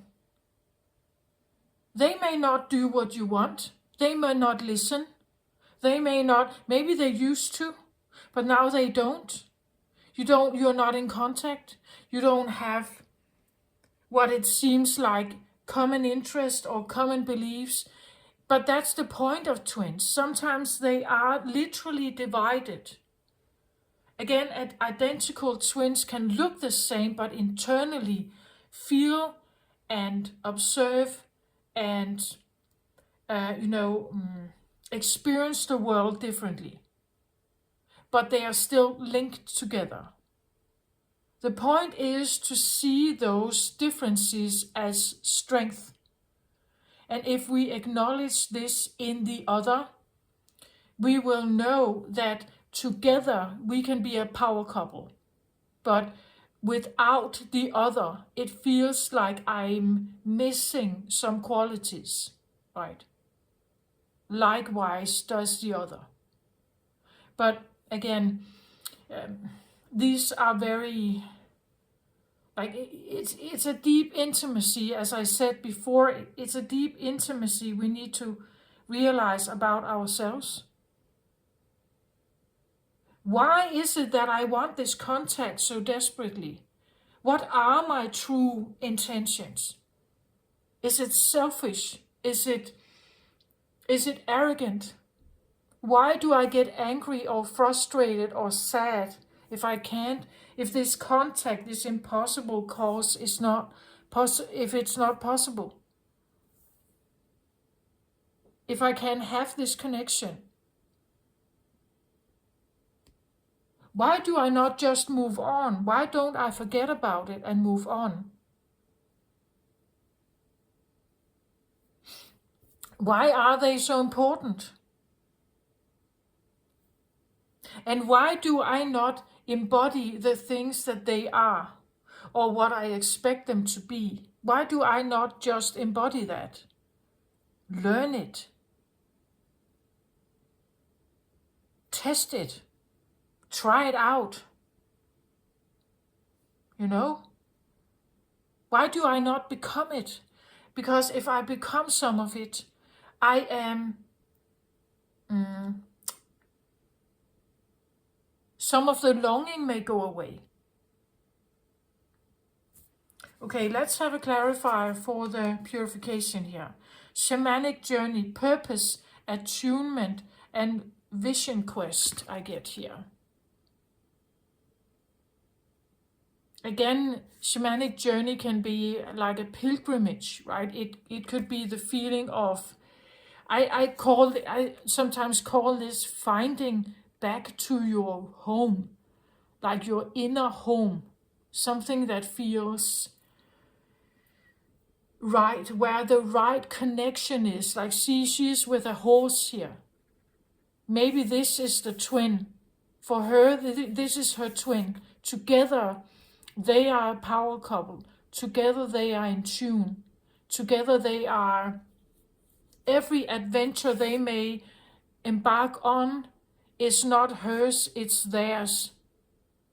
And one without the other cannot have this life together, this adventure life together.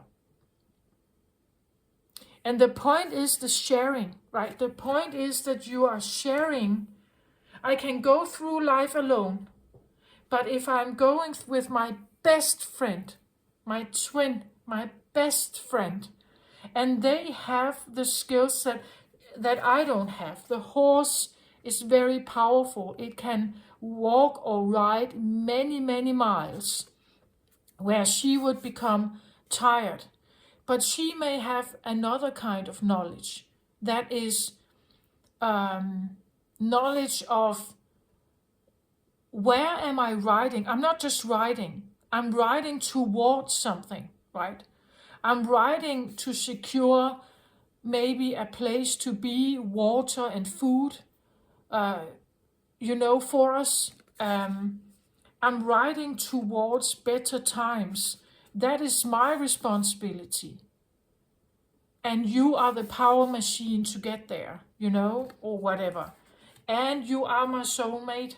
And you are the one I'm linked with, right? We are in tune with each other. When I listen to you, I can hear what you need, what fulfills you, when you are happy, when you are sad, right? When you hear me, you can hear when I am fulfilled, when I'm happy, when I'm sad, when I feel in danger. But again, a connection like this comes with a cost. If something happens to one of them, without the rider and the brain, the horse may feel like it's just riding around. It has no purpose. It doesn't know where to ride. That because the one who should be connected with the horse, like it has no direction. And the girl may have direction, but no vehicle or no horse, no friend, no horsepower to get there.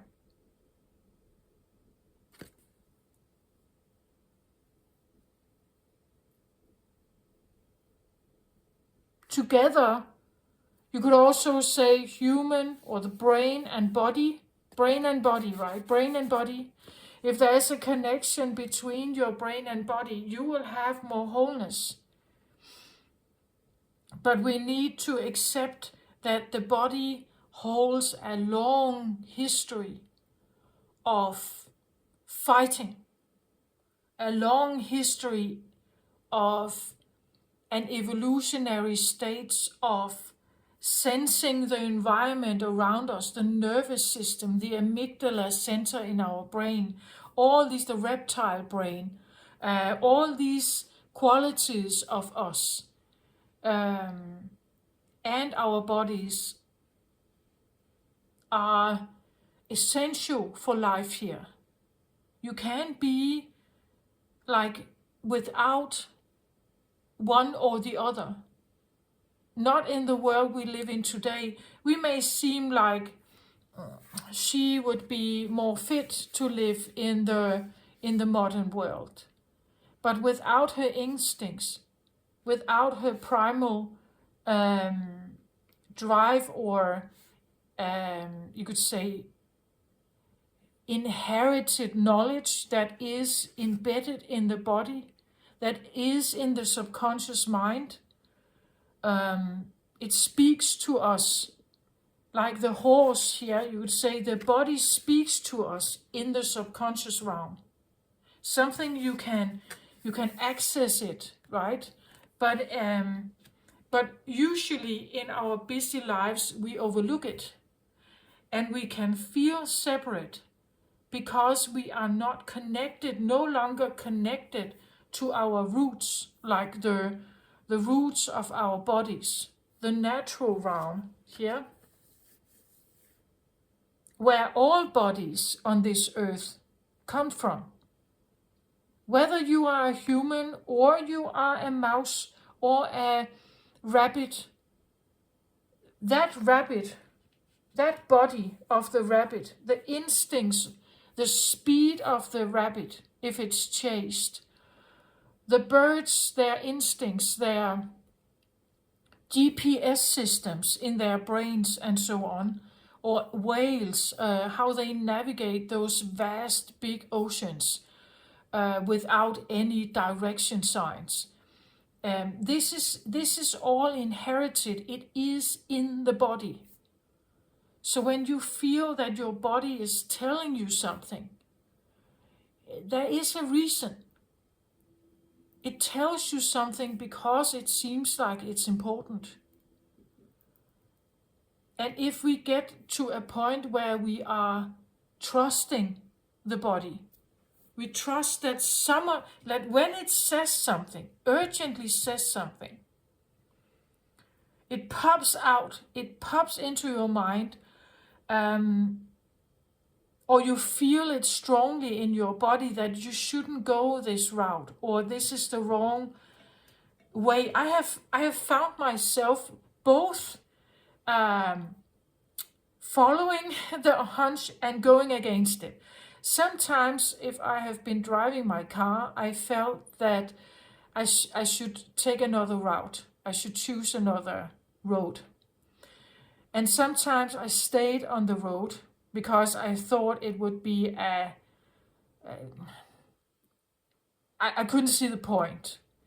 And then I figured out it was because there was an accident, or further along, when I continued, I found out that there was a roadblock, road maintenance, or there was some kind of accident, or a big truck was trying to unload oil or something, and I had to wait. I had to wait for it to be done, or I ended up in some kind of queue. I also tried to listen to it, and I did choose another route. I did choose another path, and I got to my destination. But then I thought again, would it matter? Like, if I had continued, wouldn't I have gotten to my direction or my focus point anyway, my destination anyway? I don't know, you know, I can't check it. I can't go back and check and do the same again and see if I would get. It's a matter of either or, and maybe or maybe not, or I just feel that the body will tell you. They will tell you if you are a match sexually, perhaps, again, fire, sexually with someone. But it doesn't mean that if you are a match sexually with someone, that you are supposed to be in a relationship with them. Some species here on Earth, they mate with the strongest survivor, not necessarily the kindest partner. Like the strongest survivor genes, that's what the body spots, not necessarily the kindest romantic partner. It's well known that the female brain selects sexual partners if she is not in a relationship. She would be drawn to men who seem to have the stronger survival genes. But it doesn't mean that they are the kindest, most romantic partners. Sometimes we confuse sexual attraction with a part, like the best partner we can have. It's just about gene pool. I'm not saying that it couldn't evolve into more. I'm just saying that when the body responds, there is something that it has a certain agenda. And that agenda may not be the same as the agenda that your rational mind is navigating in a modern world. It's two different things. So how do you combine these two worlds? That could be the feeling of an impossible cause.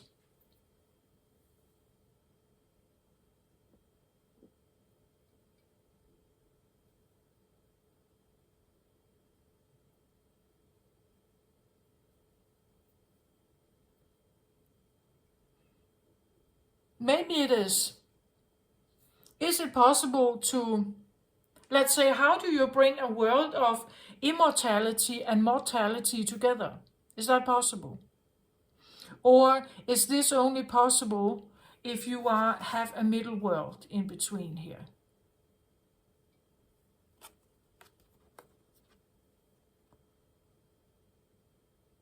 Is there a sense of bridge, or is there a sense of, let's say, are there steps, are there steps to be taken from one to the other?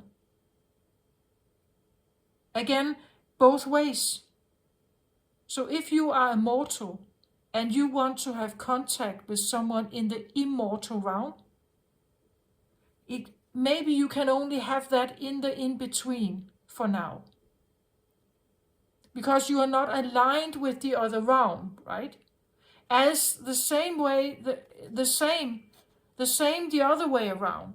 Something immortal cannot just join the mortal realm. They are not aligned with that. That's what I feel like here. Someone is standing on some kind of platform that is not aligned with where you are, maybe. It doesn't have to be that otherworldly. Let's say that one is very rich and one is very poor. It doesn't mean that you can't go to them. It just means the way you think, the way you behave, your shopping behavior, your thinking behavior, your decisions, your business, your sense of business, your maybe what you have available, like a car or money to travel, even set yourself up in another country, is different than the one who is maybe very poor and doesn't have the means to do that. Sometimes this can talk about, in older times, the classic one was the class differences, right? One was from the working class and one was from nobility, and they couldn't be together because of all the judgment that was around it.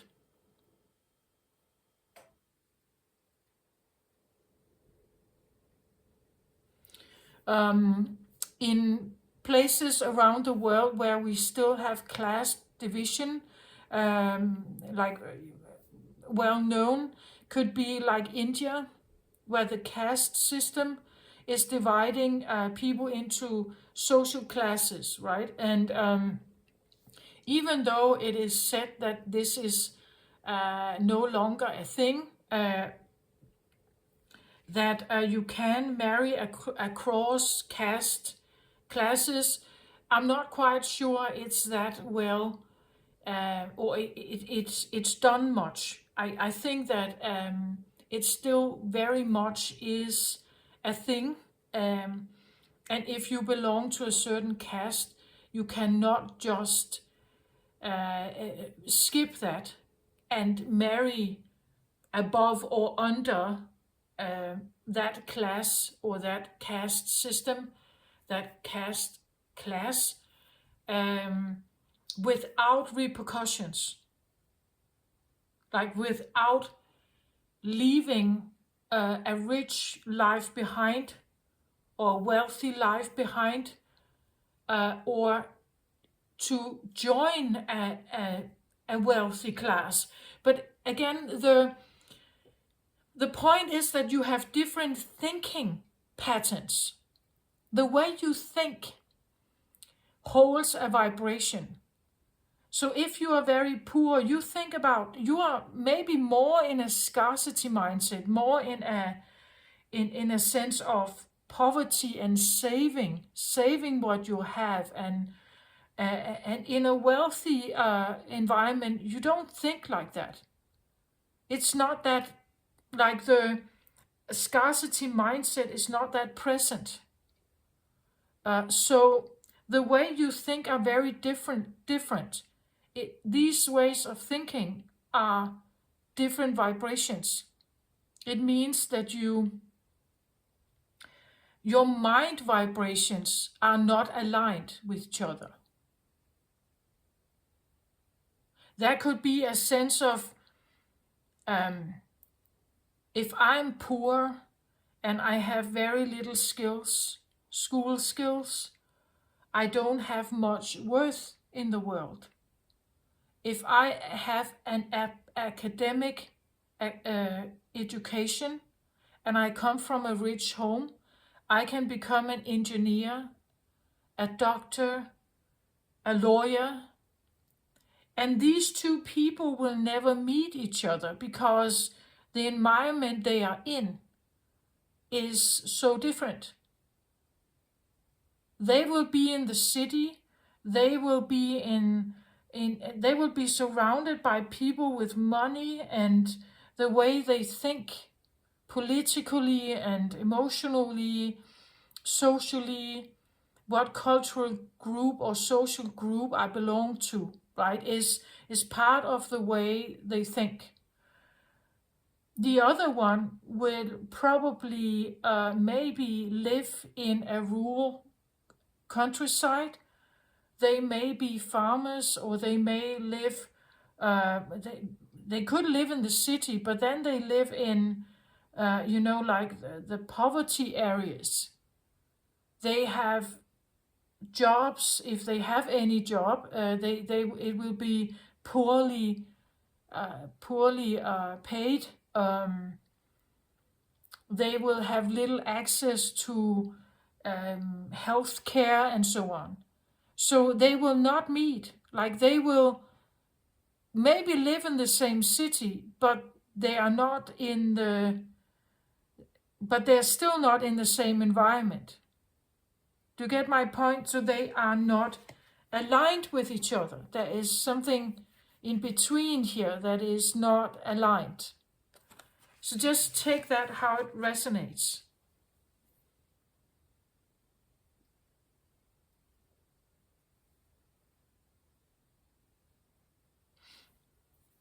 If you find yourself being the one who feels like you don't have the skills, or you are not, you're probably not worthy of someone like that, or you can never get in touch with someone like that. You can never be, they will never have an interest in you. You know, it's a bit like Cinderella, right? That you come from this home where you're poorly treated, and you barely have a dress or two to wear, and you're supposed to attending this ball at the king's castle. You get another dress to align yourself. Like, if you show up in dirty clothes, you will probably not get in, right? If you don't look appropriately, if you don't speak appropriately, behave appropriately. Have you seen what's it called? Bridget Jones' Diary. Like, this class shift between Bridget's world and Mr. Darcy's lawyer world. This is where you can feel that class difference, and where Bridget definitely doesn't feel like she belongs at the dinner with all these lawyers. she doesn't speak the language. She doesn't understand law language, right? She feels misaligned, that she is not right, and she's second guessing her worth. She's second guessing that he really wants her. That it feels like he's an upper class and she is middle or lower class. That is what she feels, and they are therefore not aligned. Um,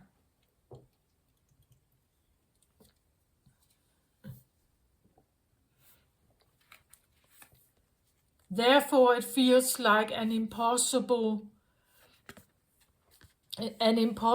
cause, right? That the one whom I feel is my twin is someone who is unworthy of me, or I'm unworthy of them, right? That feeling.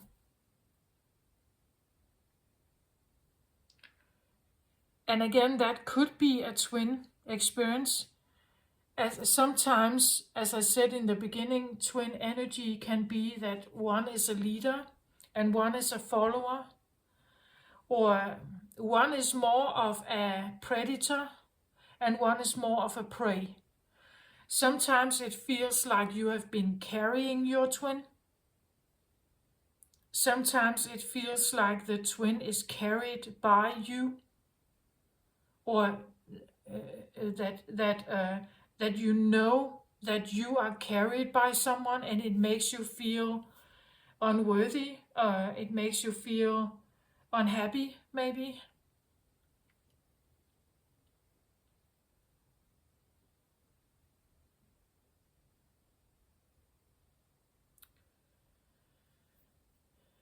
And maybe you don't know how to change that dynamic between you so that it become more harmonized, or as because the attempt here seems to talk about wholeness. It talks about the naked truth of the connection you're in, the naked truth of how you are together, that one is the control center and one is the muscle, or um, whatever you want to call it. One is the outgoing one, and one is the introverted one. And how can we use these two assets to find more wholeness in life? Because without you, I'm too introverted, and without you, I may be a bit too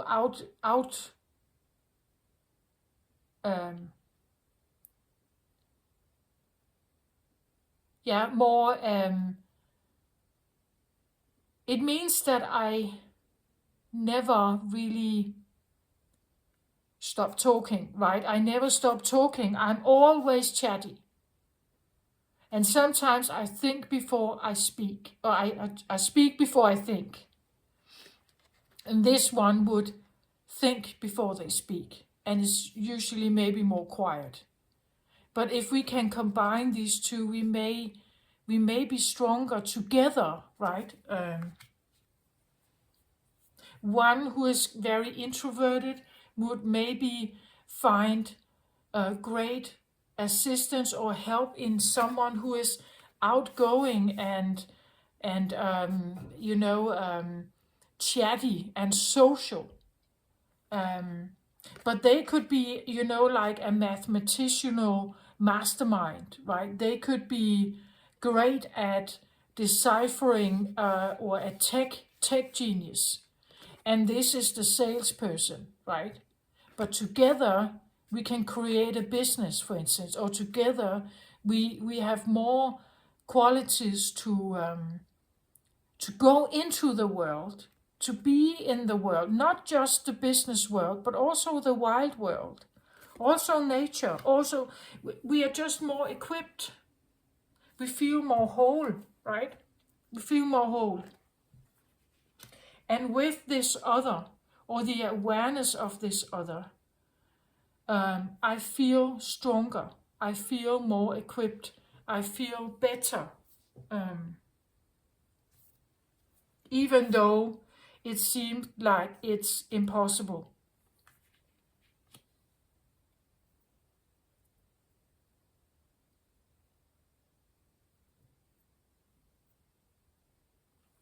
Like even though it transcends time, even though it transcends a time period.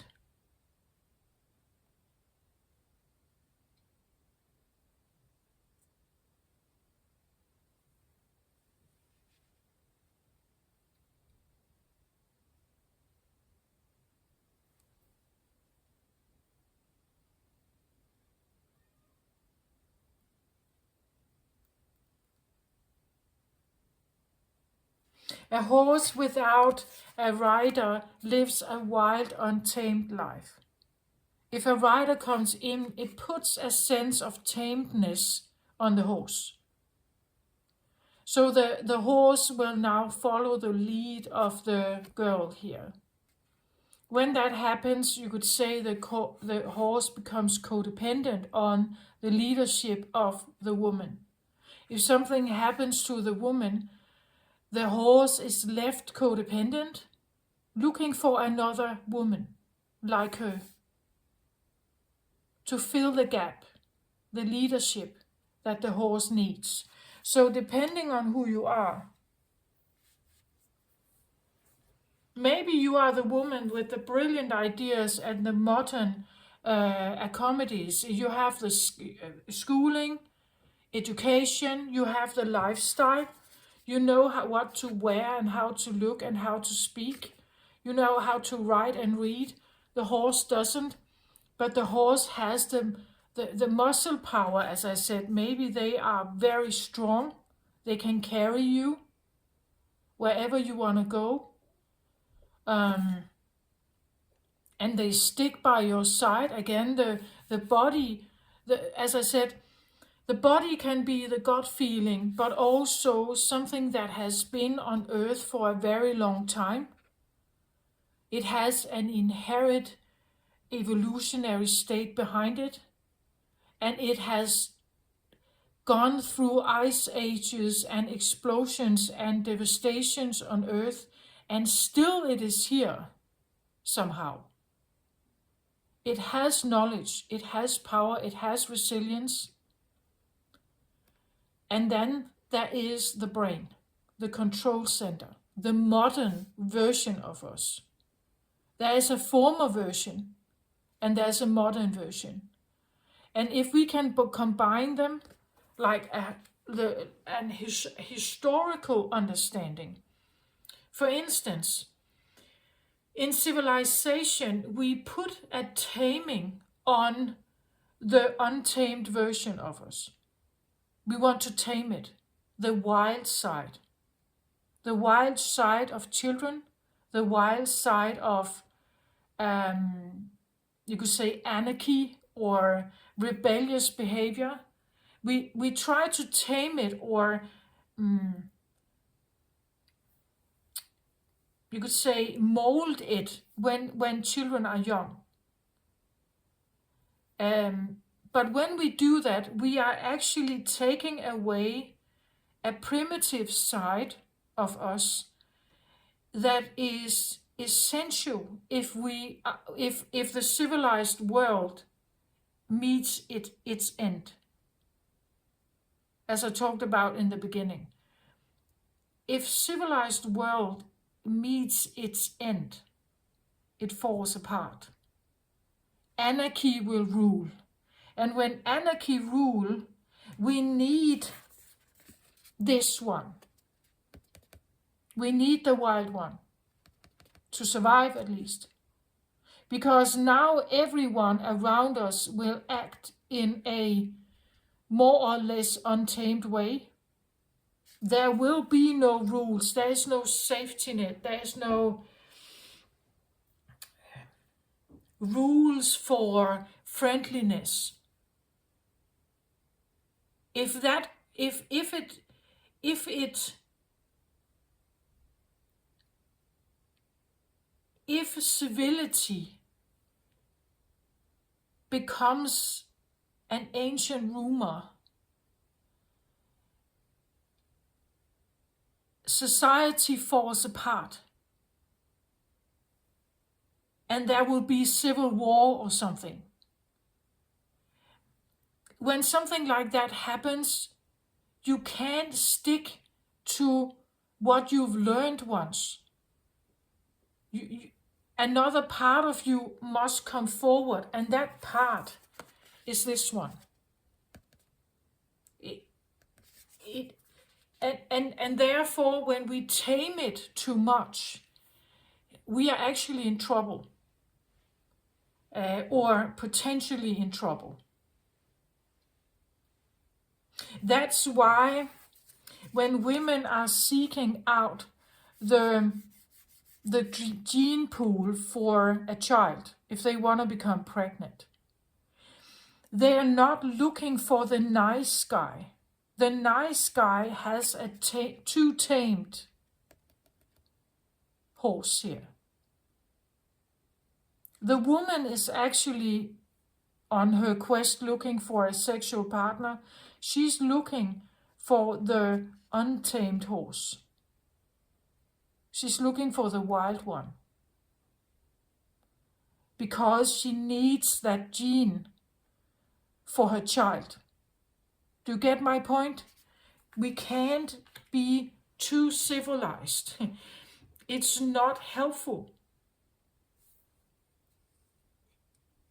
And when women, and this sometimes happens subconsciously, when they are on, let's say they are on in a disco and they're looking for some hookup, a partner, they will look for someone who stands out a bit. They will look for someone who takes chances. They will look for someone who is maybe a bit rude even, or provocative, or some. Not the nice guy.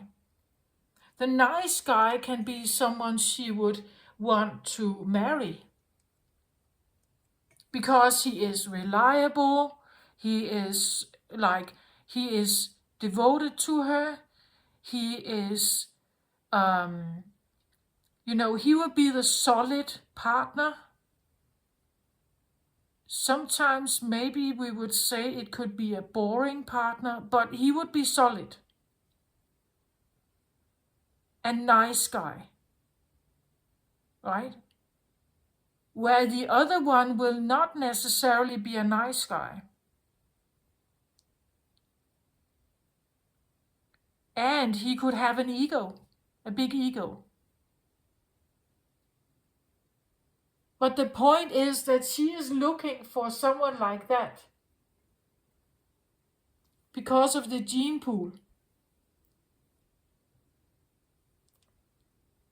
That a part of him is resisting to be tamed. Because the untamed one is the one that can survive in anarchy. Or during war situations, or like disastrous events. She needs that gene.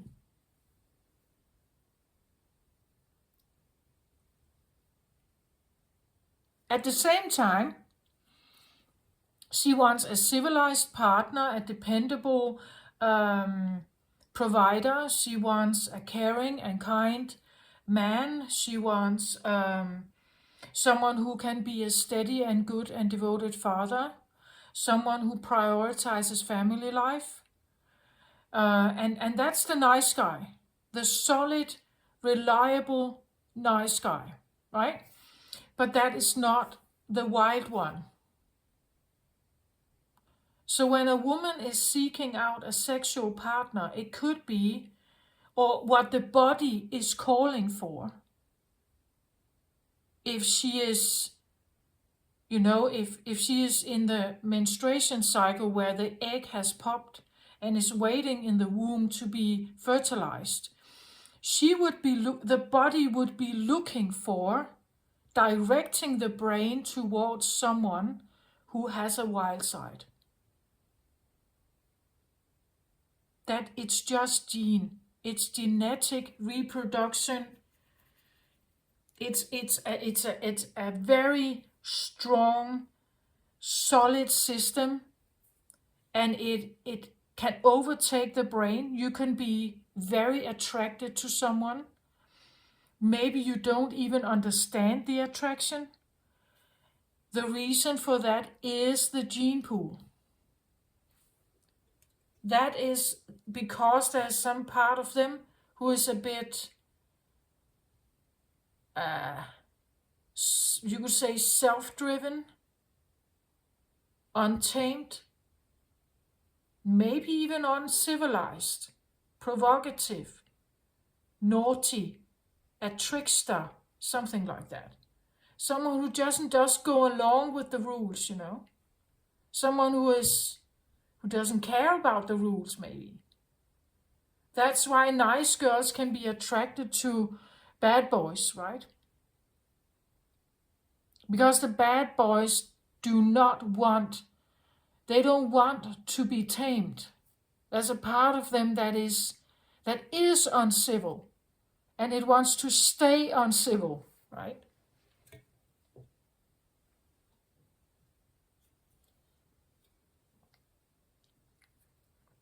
The problem with the nice girl is that she's nice because she is tamed.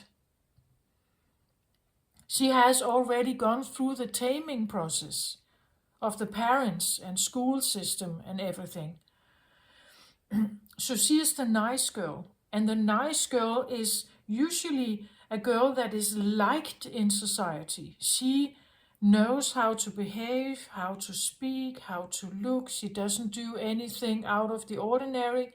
She is reliable. She is beautiful. She can dance beautifully. She plays an instrument beautifully. Just look at the Bridgerton series, right? The way the girls are raised to look like that.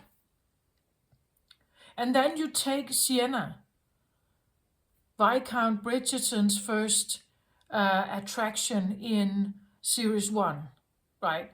Sienna is an opera singer. She's a working class, and she is definitely sexual, and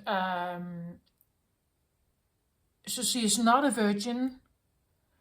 She is everything that the nobility, the ton, doesn't want in young girls. But the point is that there are archetypes within the male, you could say, male archetypes, and there are male feminine archetypes. There are feminine archetypes and men archetypes, or masculine archetypes and feminine archetypes. And we can inherit both of them. We have planets everywhere, and we have both yin and yang in us. And sometimes the yang is more present with a certain archetype, and the yin is less present with a different archetype. And that is what this is about, that you have to understand who you are and how you are put together. You can't have a part of you that you have dismissed because it was unpopular. Maybe you have a beast in you, or you have a what I would call a wild side, an untamed side of you, but you can't dismiss it to be likable in the modern world. You need to have both available. The so-called wild side can sometimes be dismissed to be polite and act in a certain way in the modern world to fit into that world. But the untamed side is a protector, right? If you find yourself in a dark valley, the protector part of you, the wild side, is the one that makes you run, right? Or makes you fight or something like that. The problem is if you fawn all the time. The nice girl can fawn, right? Or freeze. She doesn't know how to, she can't be wild. It doesn't belong inside the nice girl like orientation. She can never be wild. That's part of the taming. But there is a big problem with that. It makes us very poorly equipped to fight for ourselves or to run if disaster happens or if you are hunted by a predator. It gives you poor skills to run or to fight. We need the wild side. It's essential for our being that you can say no, right? Or you can fight if you really need to for your survival or to protect yourself and your children or something like that. Like I find it a troubling thing that you can have a nice woman married to a man, and the woman is alone with the children at home and the man is out at work. How is she supposed to protect the house and herself if she has no wild side? It's disastrous, right?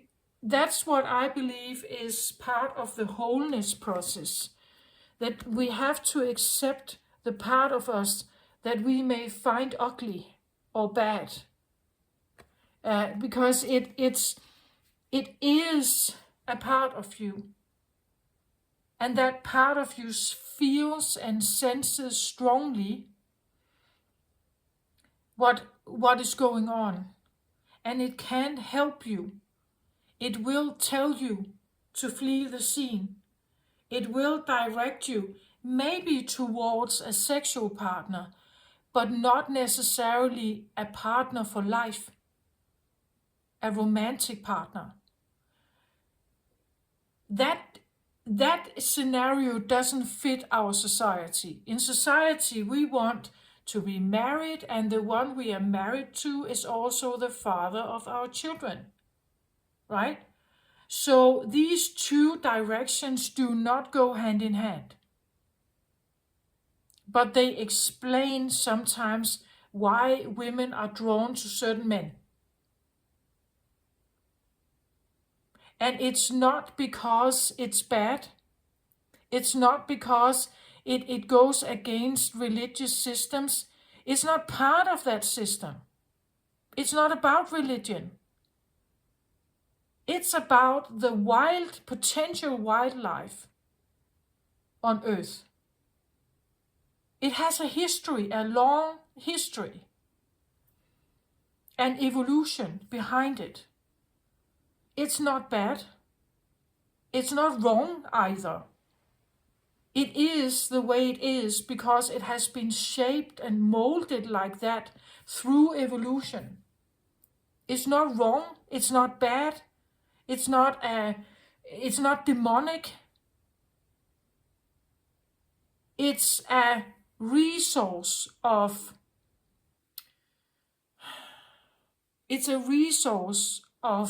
power that can be yielded.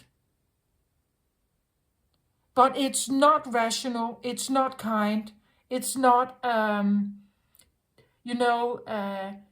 it's not moldable.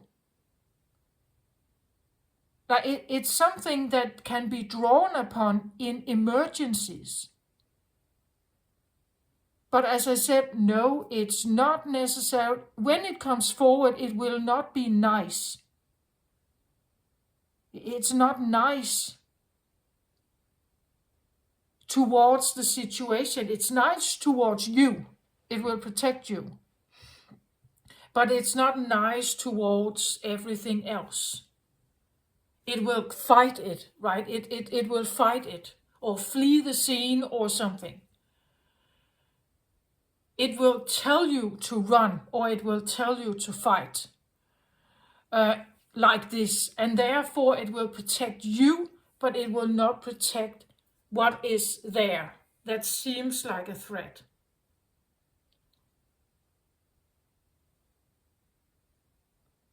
And again, sometimes with your rational mind, you can say, oh, you're trying to protect me from this or change my route or something. And I see why you're doing it, but it's not that big of a deal. Like, we can get through this. You can rationalize it. Maybe it's not that big of a threat. It depends on what situation you're in. Actually, I think that the wild side of us, the untamed side of us, gets confused in civilization. It doesn't understand civilization. Civilization is strange. Because underneath it all, there's still an animalistic side. And the untamed side of us knows this. It recognizes nobody here is without instinct. Whether it's an animal or a human person, there's no one here without a body and without a bodily inheritance. There's no one here without primal fears, without primal instincts, without reproduction instincts. It doesn't exist. The body knows this, but the mind sometimes wants to overrule that part. And I don't think it's helpful. I think that embracing both sides of us is maybe where evolution is supposed to go. Or if we want an inner harmony, if that's what we're looking for, inner peace or inner harmony, we need to look at these things. Understand that you have two voices inside you, not just your brain. You have more than that.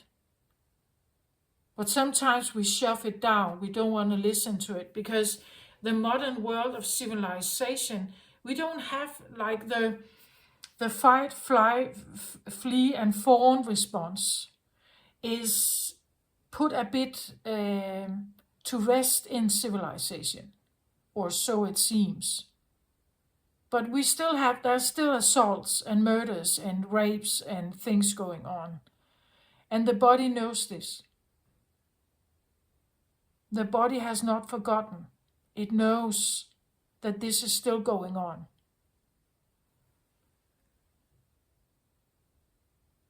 Because the primal instinctual behaviors and drivers are not shut off in us. They are still there.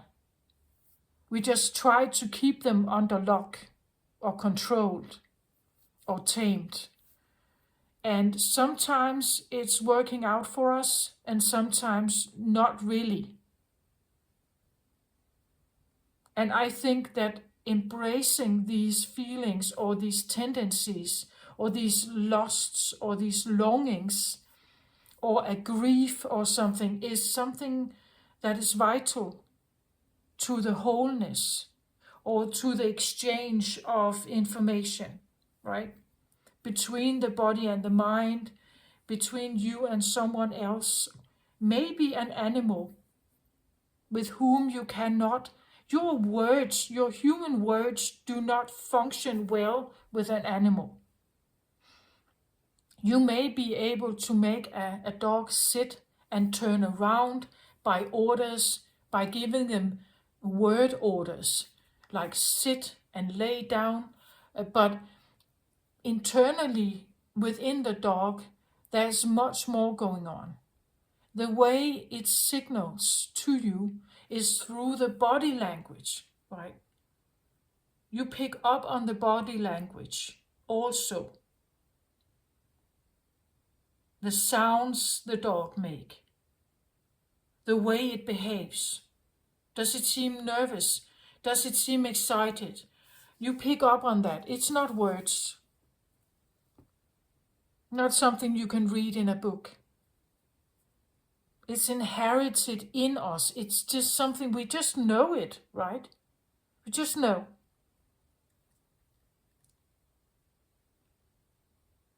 But at the same time, with our civilization and the way we are brought up, we are actually changing some of our body language. And sometimes we are confused, right? It seems like the body is saying something, but what comes out of the mouth of the person doesn't fit what the body is saying. So we get a bit confused. And we know they are telling a lie, right?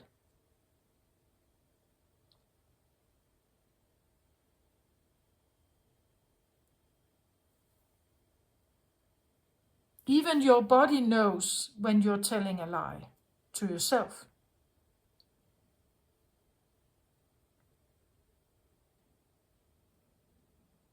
It's like two are talking together.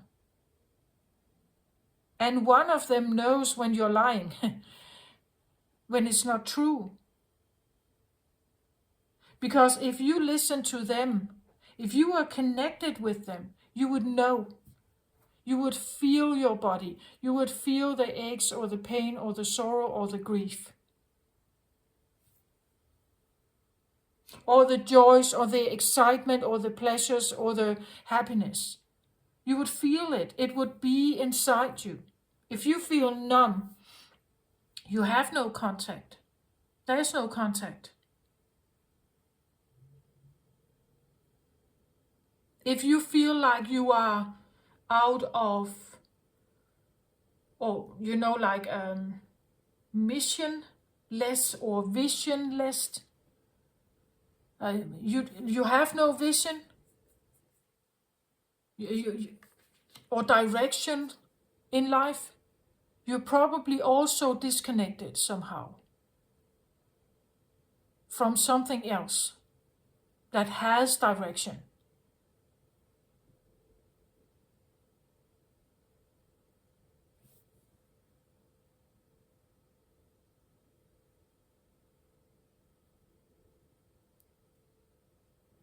And if you feel like you're the one who has no vision, you don't know where to go, you seem like you have no direction. There's no compass that tells you where to go. You would be a bit like the horse, right?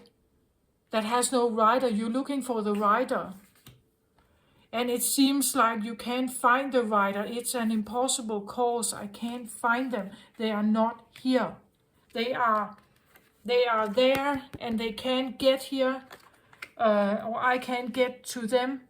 I can only meet them in between, in an in-between round. This is where I find my vision quest with them. This is where they tell me. This is where I can listen to them. Maybe it's during the moon, a big full moon here. Maybe the veil is a bit thinner during the full moons. So this is where you can hear them. Or this is where you may be able to hear them call you or talk to you about this impossible cause here.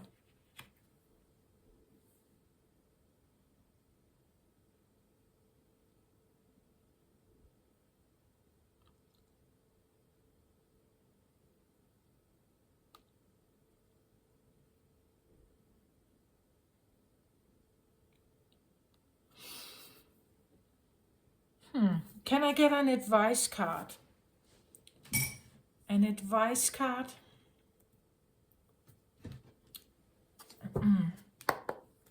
Just an advice card for the full moon days here, or a particular situation that has to do with something that seems impossible. Okay, this was the sense of a flyer. Seven of Gabriel, stand up for what you believe in. Have confidence and claim your personal power. Again, a fire card. Fire, I will put it here. Right. Okay, one more. One more here. An advice card for this period of time. Again, especially if you feel doubtful. What is it truly you want? What is it you want to feel inside? What kind of harmony maybe or connection is it that you're longing for?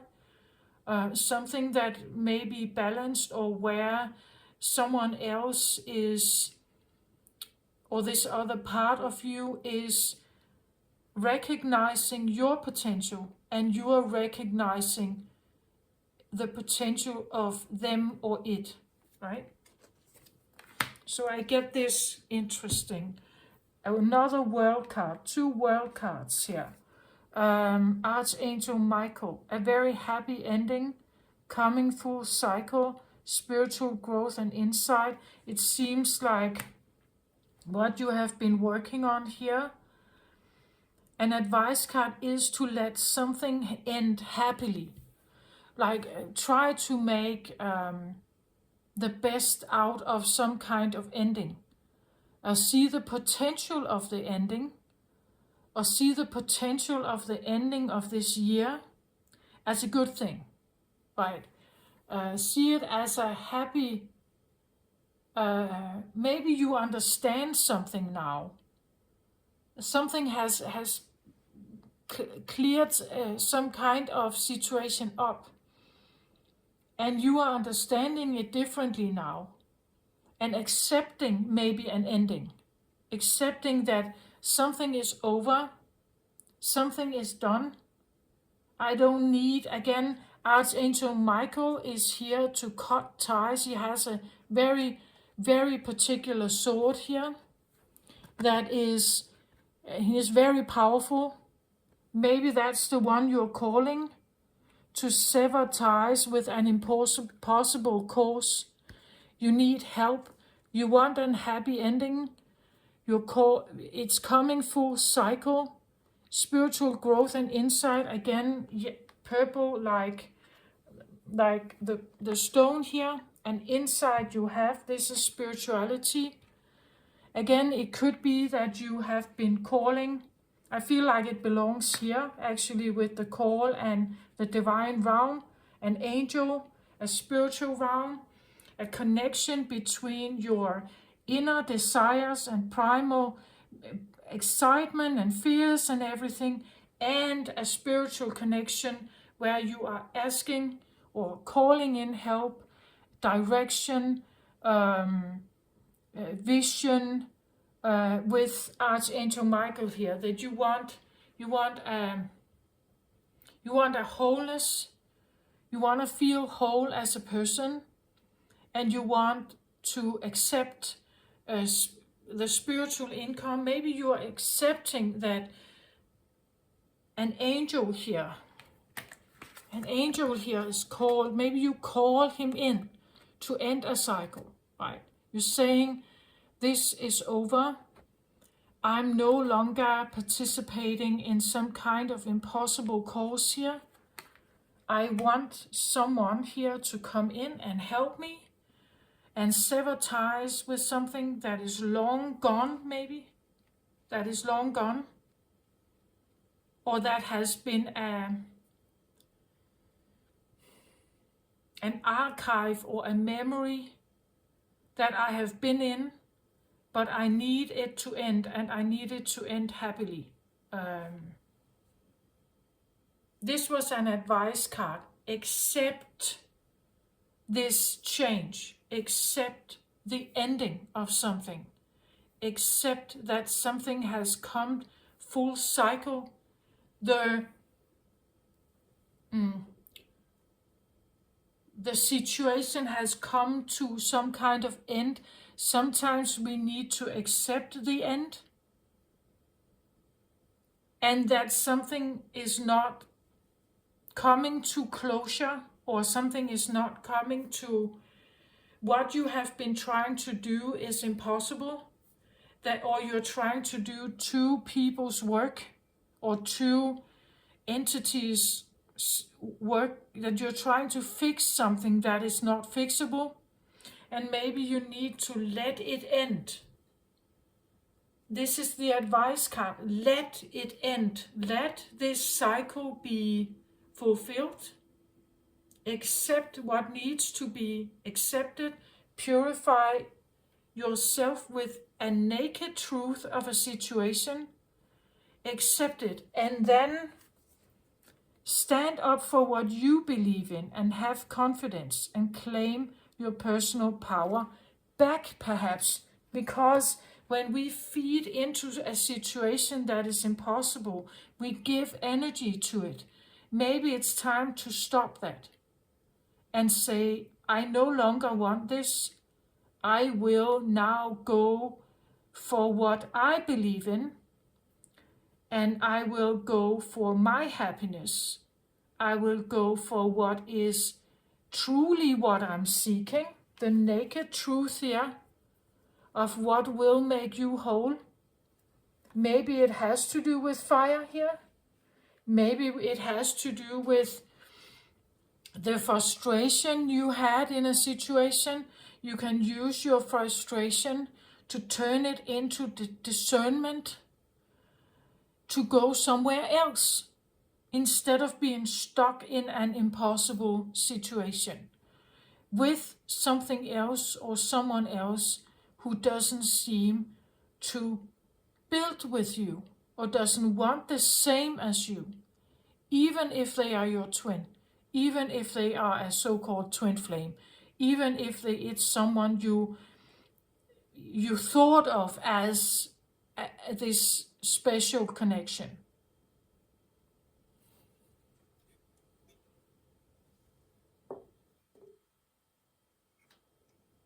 When people have put their mind to something and they stick to it, sometimes they don't change their mind. No matter how much you try, no matter how much you want to heal, no matter how kind you are or how pleasant you are or how giving you are, they won't change their mind. They stay where they are. They stay separated. So instead of putting all your energy into that situation, you may need to accept it. You may need to accept a stop. Again, let's say the other person has made a stop a long time ago, years ago, maybe decades ago. But you didn't want to accept that. You didn't want to accept it. You want the connection still to be. You want it still to exist. And you have put effort into being like creating some kind of situation where it was tolerable for you to exist together. But it was all on your account. It was all your effort. They did nothing. They did nothing. So it all exists only in your mind, or it all exists only in you. And though it is a strong driver, it seems like, let it end. Let the world has its new beginning. Give it a happy ending, and let the new beginning come with the new year perhaps, and see what happens. Because we have new energies there. It's a new year. It's a 1 year. We have a 9 year right now. 2025, 225 makes 9. 9 signifies in numerology an ending, like this. And it is the final full moon of the year. And 2026 is 224, meaning 10, meaning 1.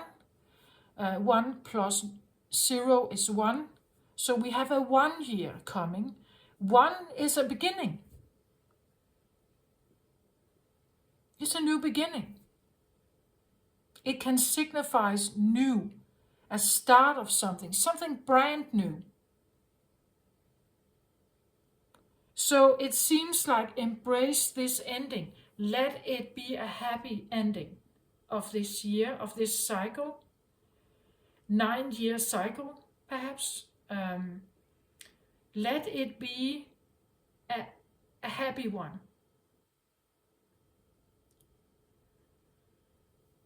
And let the new year come.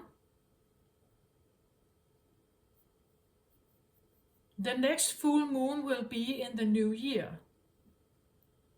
And we start a new cycle. I said that also in the beginning, that when a new year starts, there will be new cycles again. And it's not the last Gemini full moon. It's just the last Gemini full moon of this year, not the next year and the next and the next. So we have come to a certain point, and we can kind of wrap that up and say, okay, that was what it is. And it feels like I have double world cards here. There's a big line under an ending that needs to happen. Not carrying someone else, or not carrying a belief for someone else, or a wish for someone else to turn around and come back or something. Just let it be, right? Stop it. Don't go into the middle world and seek some kind of a negotiation or something. You can do that, of course. Again, I said it before, you can do whatever you want, but it seems like the card are indicating that if you're carrying someone else, if you are doing their bidding, if you never prioritize yourself, if you give away everything you have, if you give them money, if you are a slave to them or a slave to this thinking, it's not good for you, right? You're the only one putting effort in. And if this is truly a twin, if this is truly someone who likes you and cares for you, they wouldn't do that. Like, they would definitely invest in you. They would choose you. They would call you. They would hear what's going on. They would be interested in your life, in you, how you're doing, how you feel. If someone is not doing that, it's an impossible cause maybe. Don't feed into it. Let it die. And purify yourself in what it is that you want.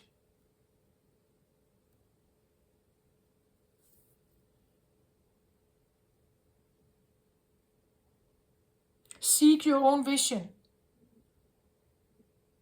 Attune yourself with whatever purpose you could have. People who have a personal drive towards something are usually quite magnetic. People get drawn to them because they seem so driven in some kind of direction. And that's also why I have the yellow here. Sun energy, Leo energy, very, very strong personal drive. They can become like magnets. People get drawn to them. And the reason why is because they stand up for what they believe in, they have confidence, and they go towards what they want. They seem to have a mission, a drive towards something. It's masculine, sun power here, fire power. It's solar plexus, claim your personal power and what it is that you want.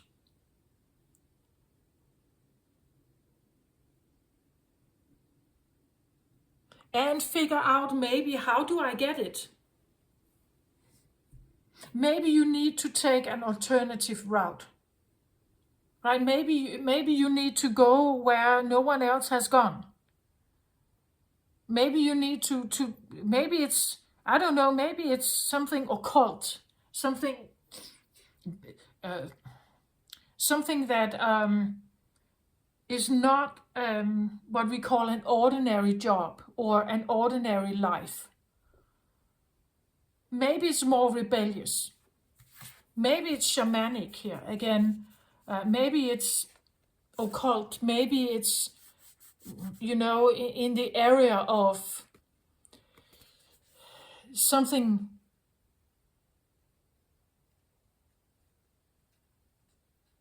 a more wildlife somehow. Living in the forest, being a cowboy, living in nature, being out there where the wind is, the nature forces, right? Where the wind is, the ocean is, where the Amazon forest, right? Needing to feel it, like feel the forces of nature. Again, look at this. She's on a horse and she's on a horse. Maybe there's something about horses here. Horses are very intuitive, very sensitive and very intuitive beings. Maybe there's something about listening to your senses, your nervous system, your intuition. Again, this is a purple card indicating crown chakra intuition here.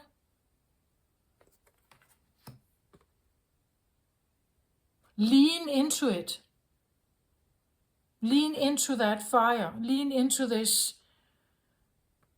beautiful force that we all have inside of, that is under lock at the moment, I believe.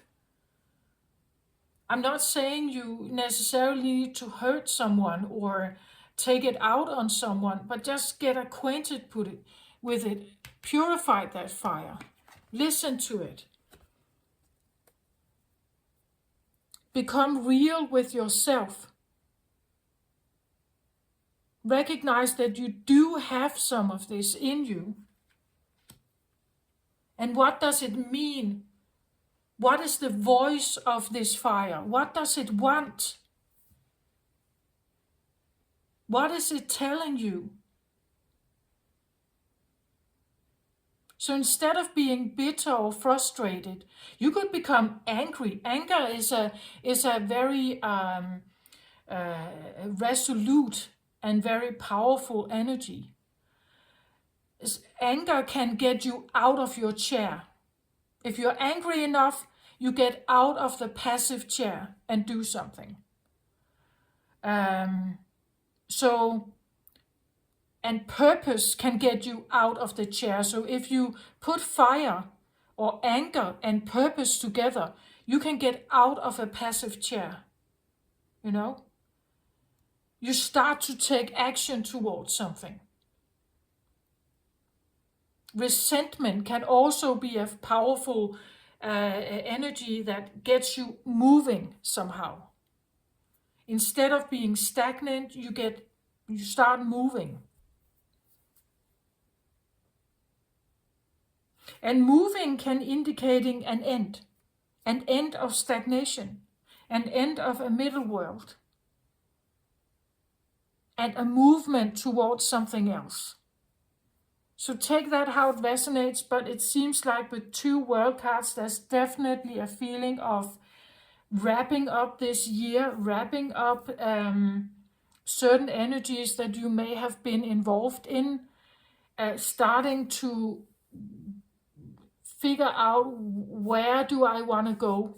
What is it that my inner fire is telling me? Claiming it back if I have been investing it somewhere else. Claiming it back. Again, this can signify anything: a divorce, an end of a work cycle, maybe taking care of something, feeling responsible for a brother, a sister, a twin situation, someone you have a strong connection with, and trying to, becoming free of it, and go on your own adventure here. Go where you want to go, what you want to invest in.